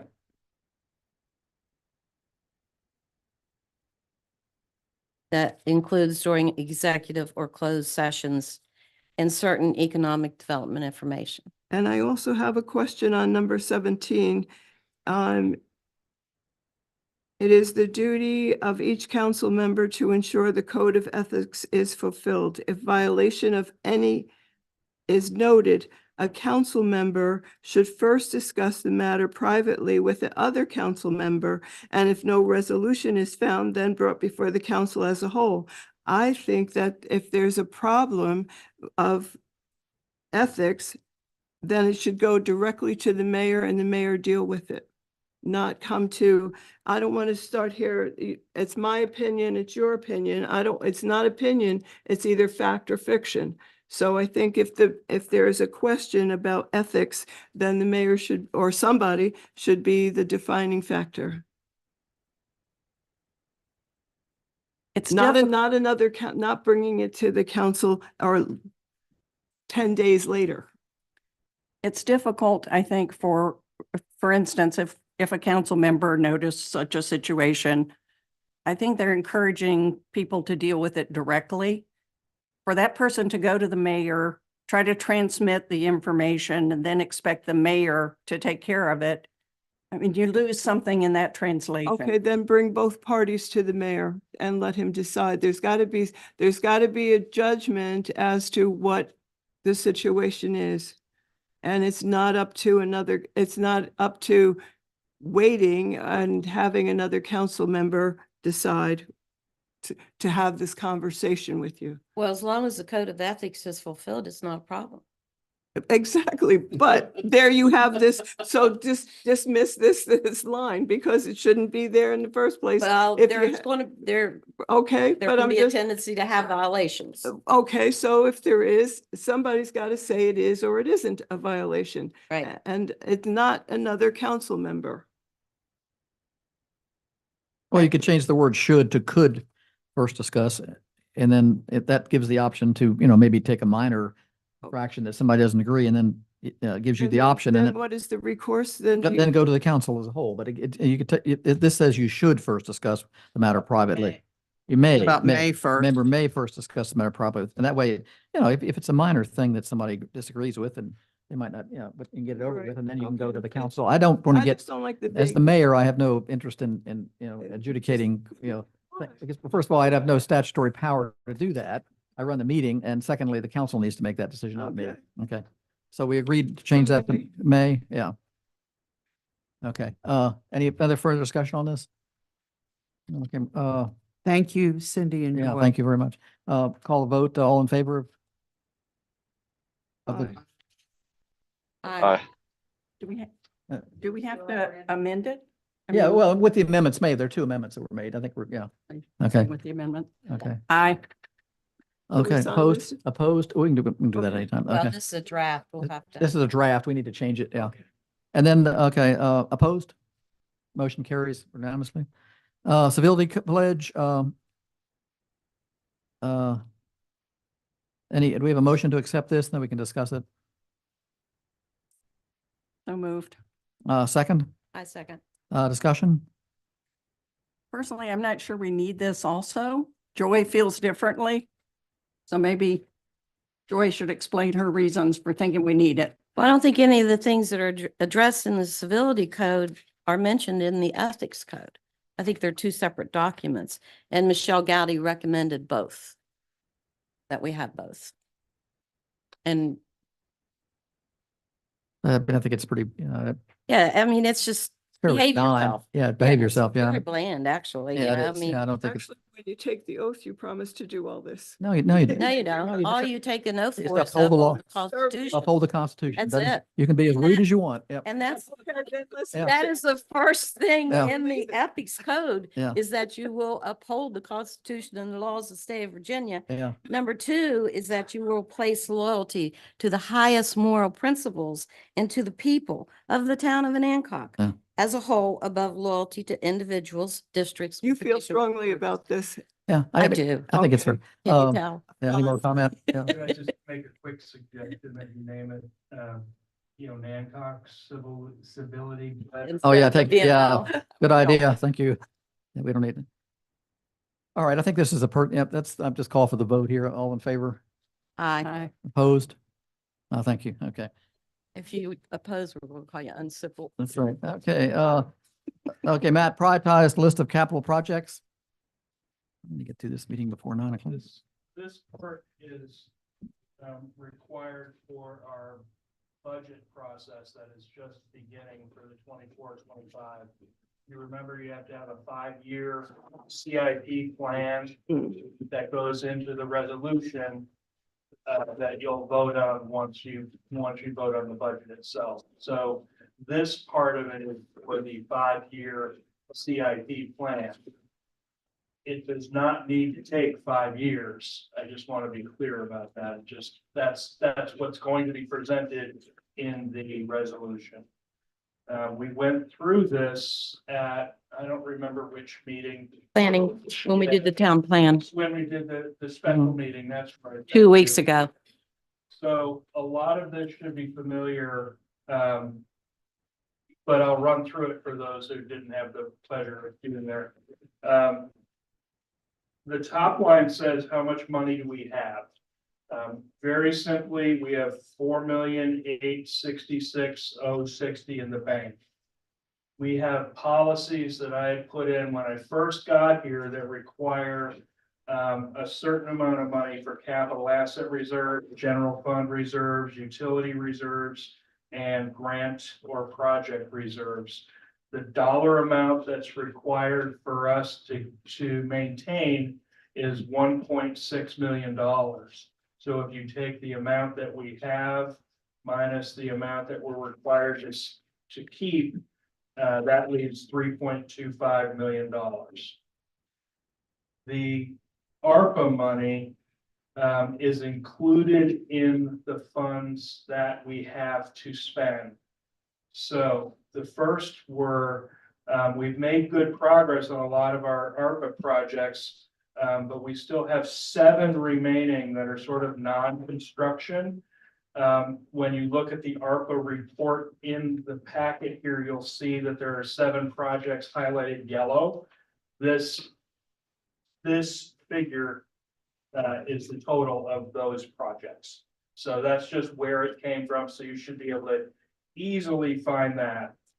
The next item for ARPA is the Welcome Center and Police Station. We've got a total cost for both projects together of $867,000.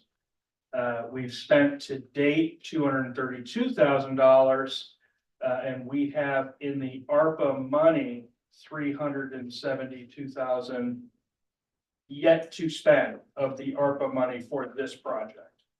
That means that we will need $261,000 of our reserves to finish these projects. So we have 860, the cost is 866. We spent 232. We have 372 in the bank still, but that means we're going to need 261 in order to finish both of those projects. The town plan that Hill put together for us, I went through, and now that we have a street light selected, I was able to go through and get pricing on each of these. I showed you all the photometrics and all of that, which I'm sure was thrilling, but it requires 30 fixtures downtown so that we get the illumination that we had shared that we want. That includes sidewalks and streets. It's bright enough to be safe.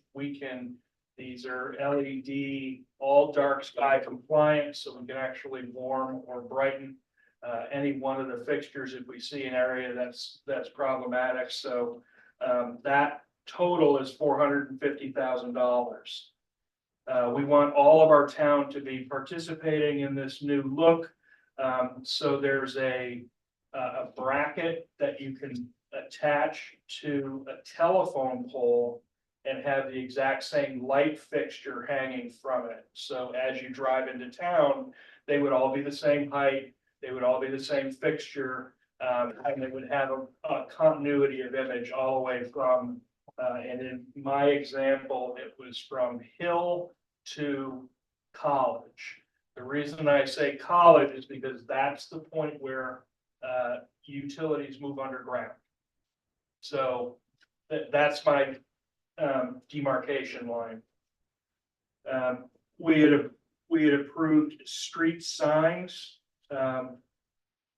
Those have been approved by VDOT. So at this point, we're looking at about $2,500 each for the street signs. We need 15 in total based on the number of intersections, and that's $37,500.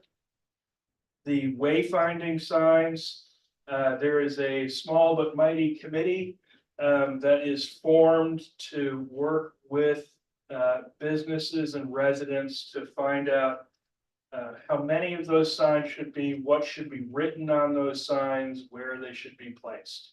So that one, I put 14 because when I went through and said, okay, I want one here, and no one would know that the blacksmith shop is there without a sign, and nobody's going to know that the artisan shops are at the school without a sign, and they don't know where the playgrounds are and dog parks and things like that. I came up with 14. If the small but mighty committee comes up with something different, I have no ownership in this. I just, it was just a guess. So those are another $35,000. The entry sign, I priced out the brickwork based on the dimensions of a sign that fit about the size of the garden that's out there. Exactly the size of the garden that's out there. So I priced out the brickwork for that. And then the sign itself, I didn't look up to you there, Joy, but it's high density. That's all right. I didn't look up to you. But it's a sign that is made out of basically PVC that you can put any lettering that you want, however you want it. It lasts forever. It's whatever color you want. So that's what I put in there for the sign itself. And then I put $10,000 in for the sculpture because I have no idea. Urethane. Urethane. Thank you. That was festering. All right, so that comes to $28,000.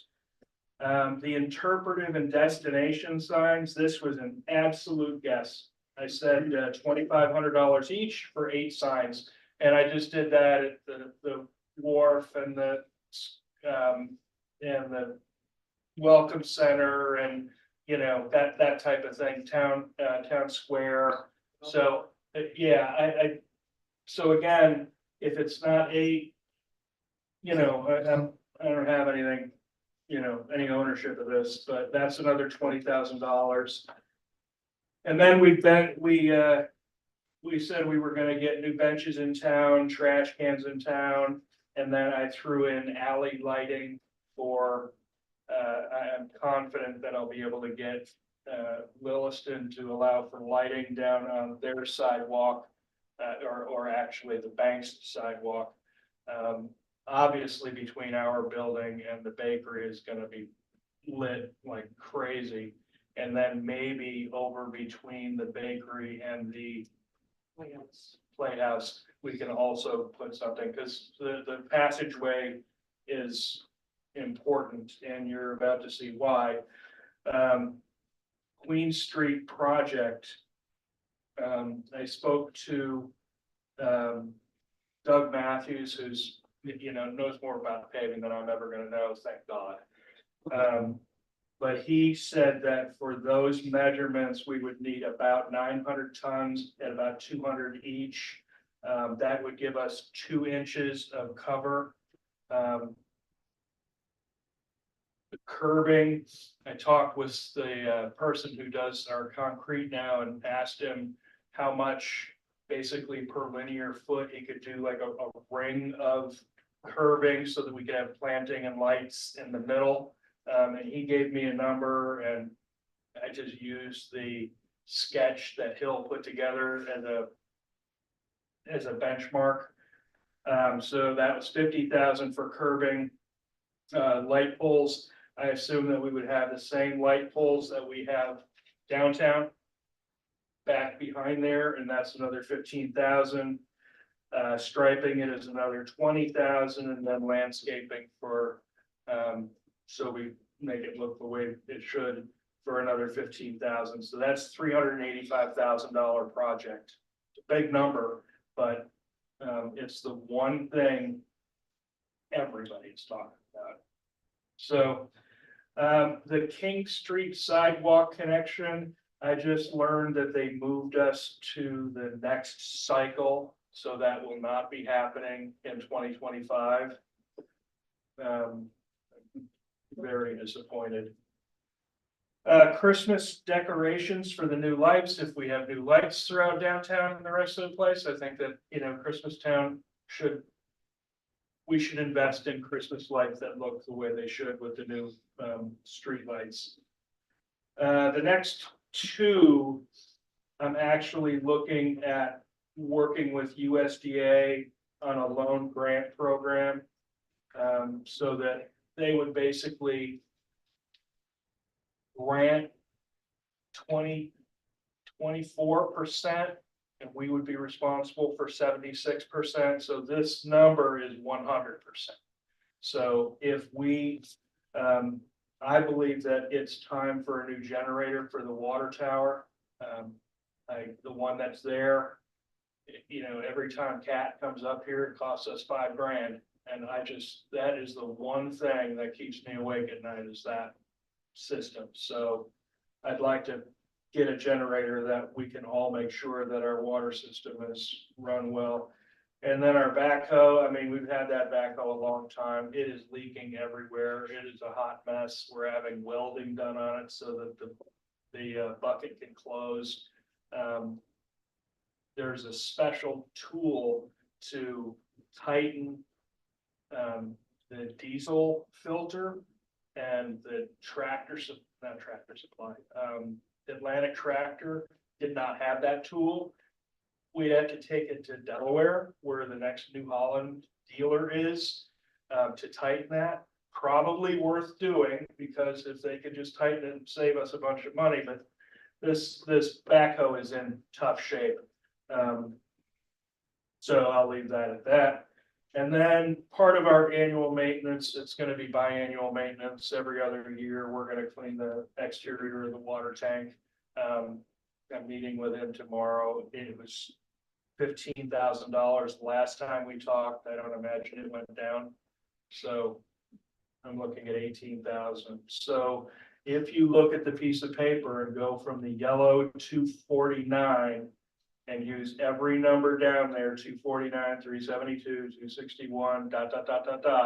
It comes to a total possible use of funds of 2.6 million. Now, remember up top, we have 3.2 million that's available to spend and keep our reserves in place. The other thing we have to remember is because we're not doing the King Street sidewalk connection, we can add $300,000 to the reserves at the bottom. So that means we would have 923, 129, so $900,000 left in the bank with all of our reserves at the policy level. I think that's a very healthy cash position. I have a question about you said here on this paved curbs, lights on Queen Street, you have light poles, 8 light poles. I thought there were $15,000 each, but you've only got 15,000 of them. I probably just didn't show the total multiplier. So that the 385 is correct. Yeah, okay, yeah. Okay, and the other one is the street lights uptown. So the definition of uptown, we talked about putting the same kind of lights at downtown from College up to Hill, correct? Putting them on the poles. But past that, I thought we were just going to keep the ones we had. You keep the, what do you call it? Right, there's 17 more up to Fairground. I just counted them. It's not included in the math. Okay, all right. It's not included in the math because I Okay, great, yeah. like, I think one of the things that this DHC grant could do an uptown renovation, because that would help our LMI. Yeah. Yeah. Yeah. You're right. I think agree. That's worth talking about. Yeah. Okay, We'd have a real shot for it too. yeah. I think we would, especially given the connectivity that we've done with our sidewalks out to market. Yes. Things like that. Yes. So, Yeah. All right, any questions for Matt? I do. Okay, go ahead. An interpretive and destination, 8 signs. Now, is that not part of the wayfinding? I know it's not part of, but you're gonna have a gazebo sign or town square. And that's what it said, that's what you were saying before, a town square sign and a welcome center sign. Those are big signs on the buildings or whatever.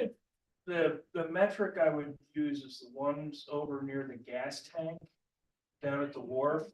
Those are interpretive signs where it teaches you a little bit about the area. It's got images, it's got things like that. So that's different than a destination sign, which says dog park. Right. Yeah. So, okay, but the interpretive sign for town square, I mean, how many interpretive and how many destination, do you see coming out of this? Because I'm just afraid of having signs. Mighty committee to take that on. Oh.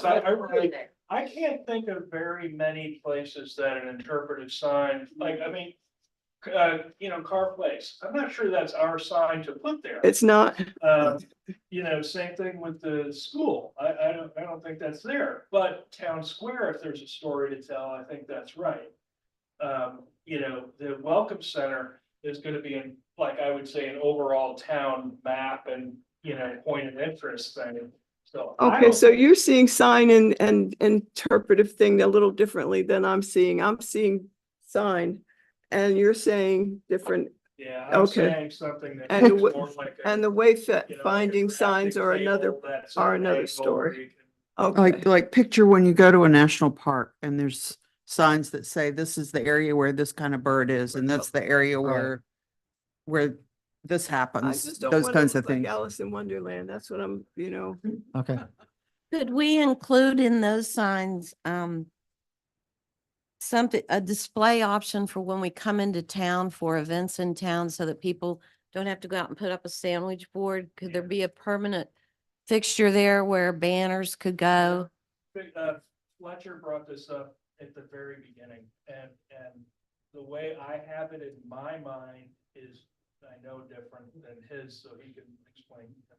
So I see it as, I'm gonna just say a 4x8 permanent piece of, like, plastic fencing or whatever, so it's flat, it's got the posts on the end of it, and then you put your banner up against it, so it's not blowing all over the place and falling on the ground and looking terrible.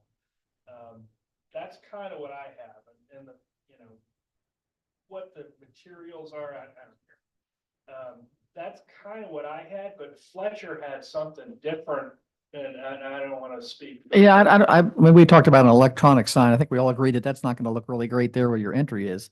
There was just no way to make that. And we don't want to block our town of Anacog's. Yeah, but I mean, one option would be to put it farther in, just maybe before you get to the, And a permanent fixture though, that when nothing is happening. well, yeah, I mean, well, true. The way it works right now, just so you know, is we have post poles that are permanently lined. So when we go. Didn't take it out? We just take the 4x4 and put it in there and, hang it back. Yeah, I think we can discuss this. I mean, there are some ideas that can come up with. I don't think we need to hash it out everything right now. No. And yeah, I have a question. all right. When you're talking about the parking lot for Queen Street, what I don't want to see is something that looks like the shopping center, that's pavement lines. And I don't have a plan since we don't have one. I really need a picture before I can support this, just to show me what it is we're talking about, because I don't Absolutely get agree. it. And I've got 2 firms that I'm approaching for quotes. Okay. I'm also approaching Mike Starling because I'm gonna need a topographical, so that we can figure out how the stormwater moves. You're absolutely right. Nobody should be making a decision without seeing the traffic pattern, the floor drain or the stormwater drainage, the light, the lines and how they match up. I mean, right now we've got 68 spots in there. 68 parking spots? Yeah, I defy you to fit 68 cars Really? in there. So, but they're there. I mean, I can go through and count every single one of them. Then it would be a So that- shopping center So parking. we've got an engineering firm and we've got a design firm. Okay. And I think what's gonna end up happening is we're gonna merge them together because one's gonna draw us a pretty picture and the other one's gonna give us an exact, like, this is the traffic pattern, this is where the water's gonna go, this is how you keep people out of here. So- Great. And I see that any site work for drainage isn't included in your estimate. So that would be additional if we decide we need stormwater to. Well, thankfully, we have 2 good-sized drains now. So really cutting those away and tying in a storm drain's not that big of a deal. We're getting good at it. Okay. Plus, we have a $300,000 buffer here because of the sidewalk, plus the 4th matching grant from USDA. So there's some wiggle room there. There is. Cindy, may I? Joe Hill did a very beautifully detailed drawing of Queen Street, and it is in this wonderful booklet. Yeah, we have a copy of that. Yeah, we'll look at, yeah. It's a really nice rendition of how I don't know if Nantucket Main Street. No, they kind of did that on their own. Yeah. Oh, it's Okay. very, it'll, I think, help a lot. Yeah, we have a copy of that. Yeah. And I remember seeing it at the time. I haven't seen it recently, but one of the subsequent occurrences has been the need to accommodate the farmers market in that same area. So that has to be part of the planning also. No, we can give that to the whoever we hire to let them look at it as another resource. Yeah. Yeah. We've got several drawings that Hill's come up with some. Getting consent tonight. Yeah. Anyway, yeah. All right. Another question also coming out of the Hill thing was the discussion of crosswalks. I'm guessing Yeah. that they're not on here because that's not capital project. Is that still moving along? It is moving along. I talked with VDOT. We have 3 projects that we put forward, if you remember. One of them was the sidewalk alongside the new mural at the theater. That one was denied. And Oh. we have another sidewalk, sorry, Brandon, from, the corner mart out to the, laundromat. That was denied.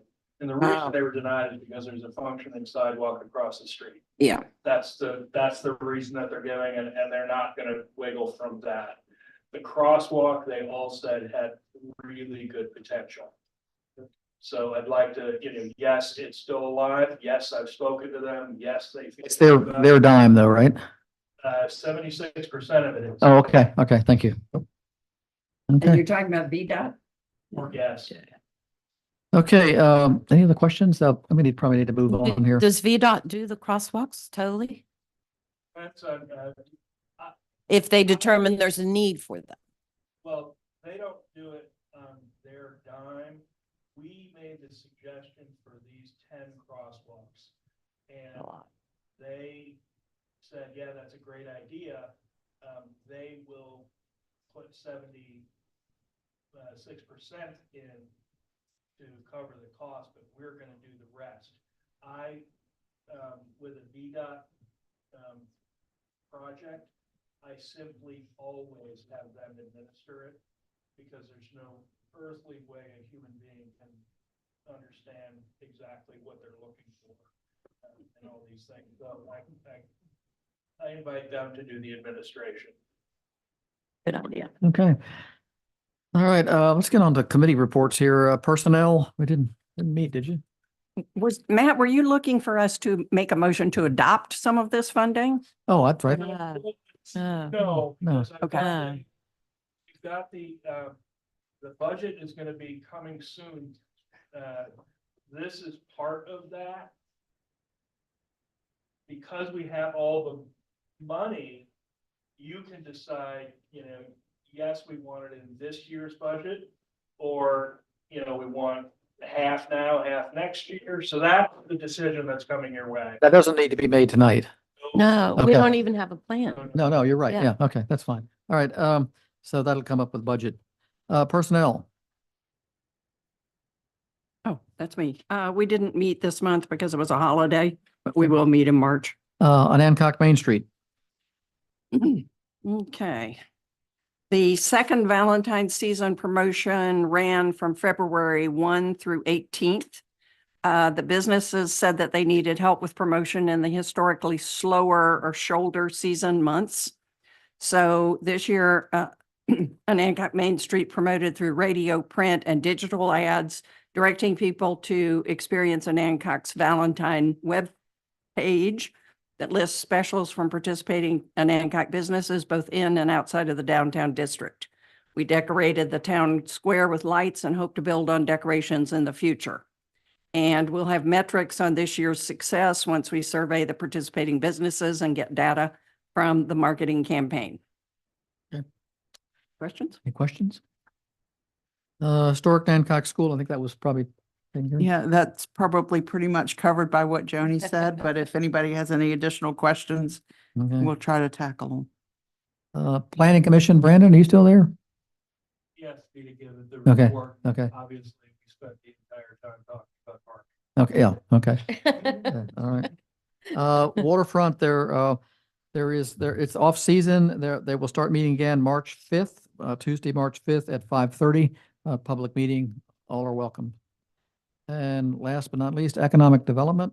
Joy? Yes, Katie Schwab, who's our chairperson, Bill Chandler and I, since we're on the executive committee, we did sign, all three of us did sign the customer info sheet for new accounts to open checking accounts. So Debbie, thank you for staying on us and getting this done.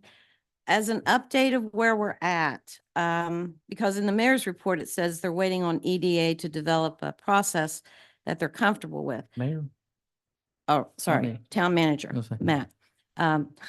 I didn't. This email was February 12th, and it's from Brandon Archer from DHCD to Brandon Hefty at Hefty, Wiley and Gore, our town attorney's office. And according to DHCD, everything's fine on their end. So check them off. However, Brendan Hefty, the lawyer, said he had a couple of minor cleanups attached to include the following. One, he added a notice provision for the EDA to the local performance agreement, which is good. He fixed a typo in the amount of the loan in the heading of the DHCD performance agreement. That's not really minor. Added a provision to the loan agreement, and then fixed a reference from EDA. So where I think EDA is we're waiting on these final documents with these corrections. Then we will have approval from the town attorney and DHCD, and the documents can be signed by our chairperson. Okay, thank We're you. crossing our i's and dotting our t's. And Or the other way around. and that, all right, okay, all right, public comment, gonna go back through, Jeff, are you still on? You wanna? He left, okay. Still trying to forget 6 Johnson Street. They both left, right, okay. Rosemary?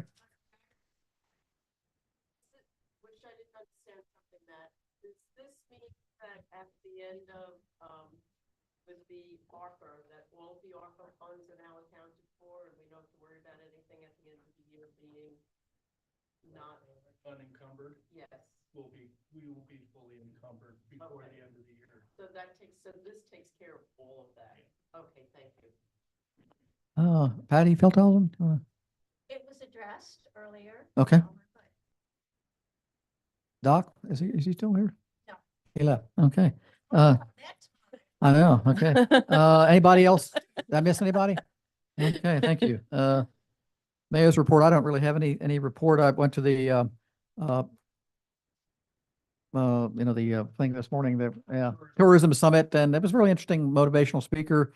Talked about, place and, branding our place and not necessarily just a logo. And, place is extremely important.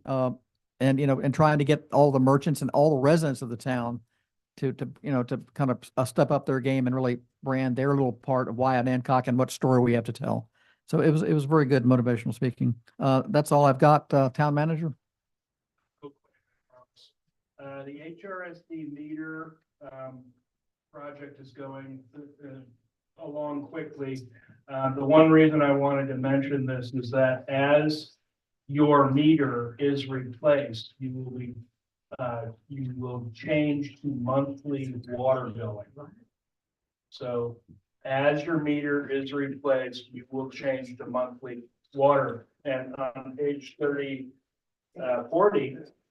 it gives a sample of what that bill will look like.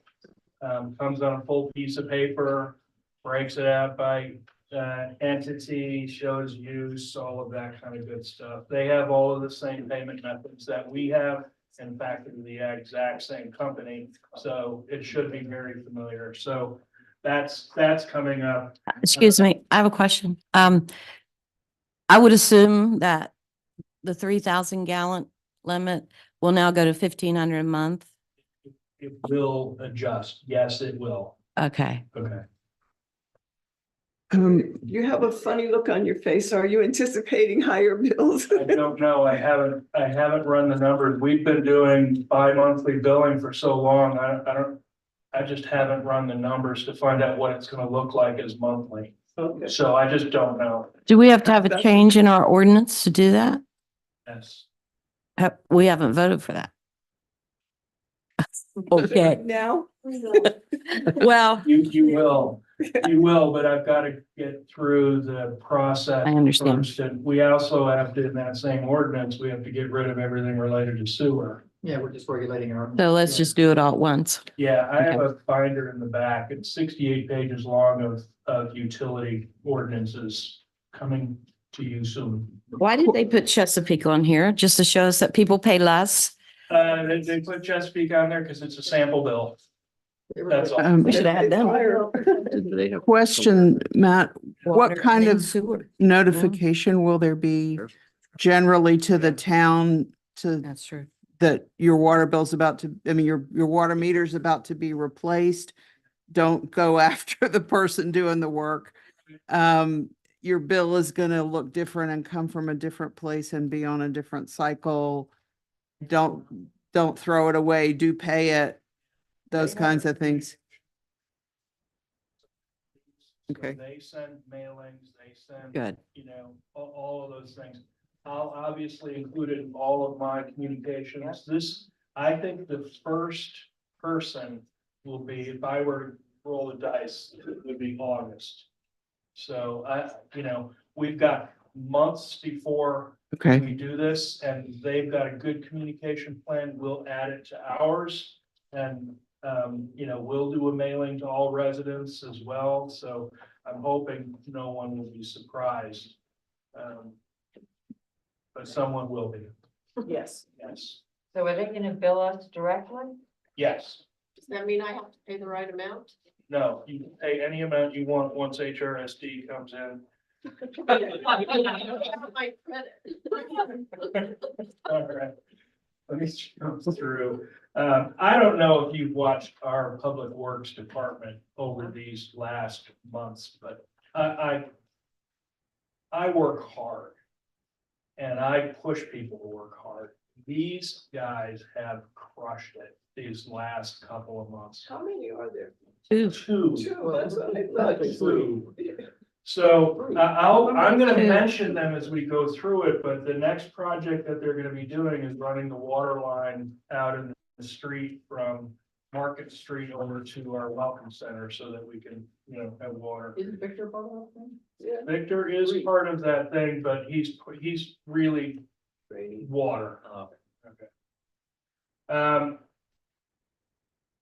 The police generator halfway down, we've got the pad in there in the back. They're gonna be ready to install once it settles in. The police station, tomorrow they're doing the rough in on the plumbing. So they're moving along there. I'm mentioning our DPW again, behind the Welcome Center.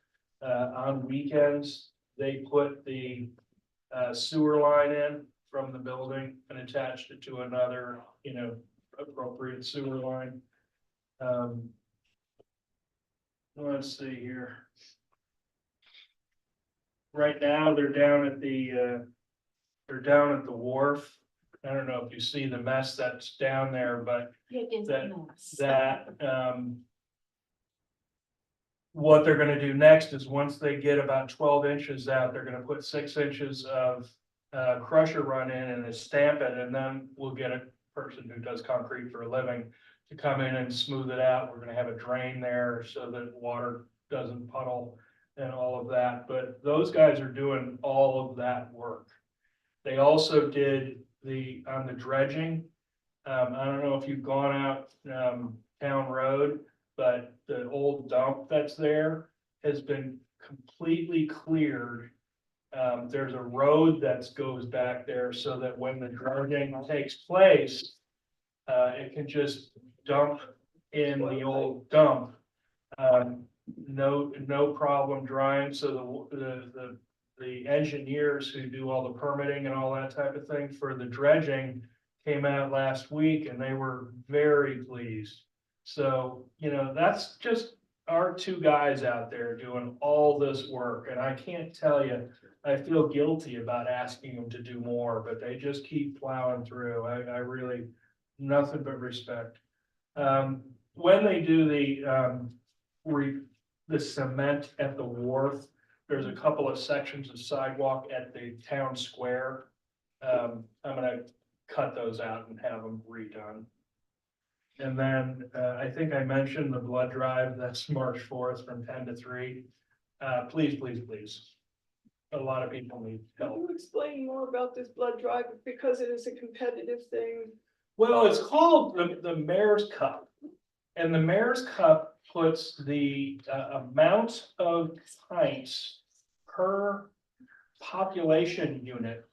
And Then it's an award for who gets more pints per Capita. capita, thank you. We lost the last one to Shinkaty. Wasn't real happy. Could you put something out in your, Manager minute? yeah, Yeah, I can, yes, I can, so. And then, the last thing is I put a resolution in front of you, at the beginning, and I apologize, we only got notice of this literally today. And I'll be very clear, I do not need this resolution to go through with the final application. But it would, a resolution from council adds weight to the import, so, I'll summarize this by saying we get a catamaran every year that comes in, and it's been designed to be operated by people confined to wheelchairs. And they love coming to an Hancock. They zoom up the middle of Market Street and they have the best time. But at 4:30 in the afternoon, they can't go to the bathroom in our harbor house because they can get up the ramp, but it's a closed garage door. So my application that Debbie did the presentation to the Virginia Port Authority, and I have been good, she did a great job. So now at this point, they've invited us to put a final application, which, that's a good deal. VPA did our ramp for us, they did our bulkhead for us, they did our floating docks for us, they've been very supportive. This is the smallest application we've ever made to them. I think it's got legs because of the obvious reasons of, our population of boaters is aging and it's easier to use a ramp than it is a stair. I think that, that boat, I can't remember its name. What's that? Yeah, New Hope, yes. So it comes every year and it absolutely breaks my heart that they can't get in there. They can't do laundry. They can't, they can't use the bathroom. So. This'll fix them. This'll do it. And just for 10 more seconds of fun, I took a picture of the back with the thing and I asked my AI to insert a handicap accessible, and it gave me 3 different images. I was able to put them all in the presentation to say this is what it could look like.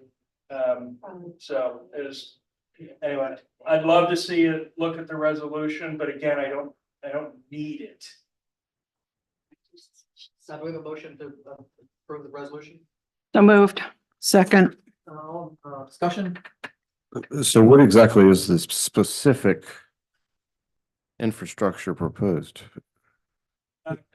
Simply put, it's where the garage door is, it'll be double swinging doors and there'll be codes on each side of the door so that somebody who wheels up can tap it and the doors will open in. Okay. We're just gonna get rid of that ugly roll down door. Yeah, Mm, nice. That's a tragic loss. yeah, really. That was a bad design to start with. All right, all in favor? Aye. Opposed? Thank you. All right, financial report, any problems there? Any questions? No? All right. County council comments, Brandon, he's gone. Sarah? No. Oh, I'm sorry. Okay, you had, he said no. Thank you, Brent. I can't hear you, see you anymore. Sarah? No, thank you. Mavis? Cindy? No, thank you. Joy? Yes. The speed limits, whatever happened? Died slow, painful death. That's what I heard. So we're stuck with, okay, well, that was So that was a there lot of will work be. for nothing, you know? A lot of controversy for nothing. Gentleman that's locally responsible. Uh-huh, me too.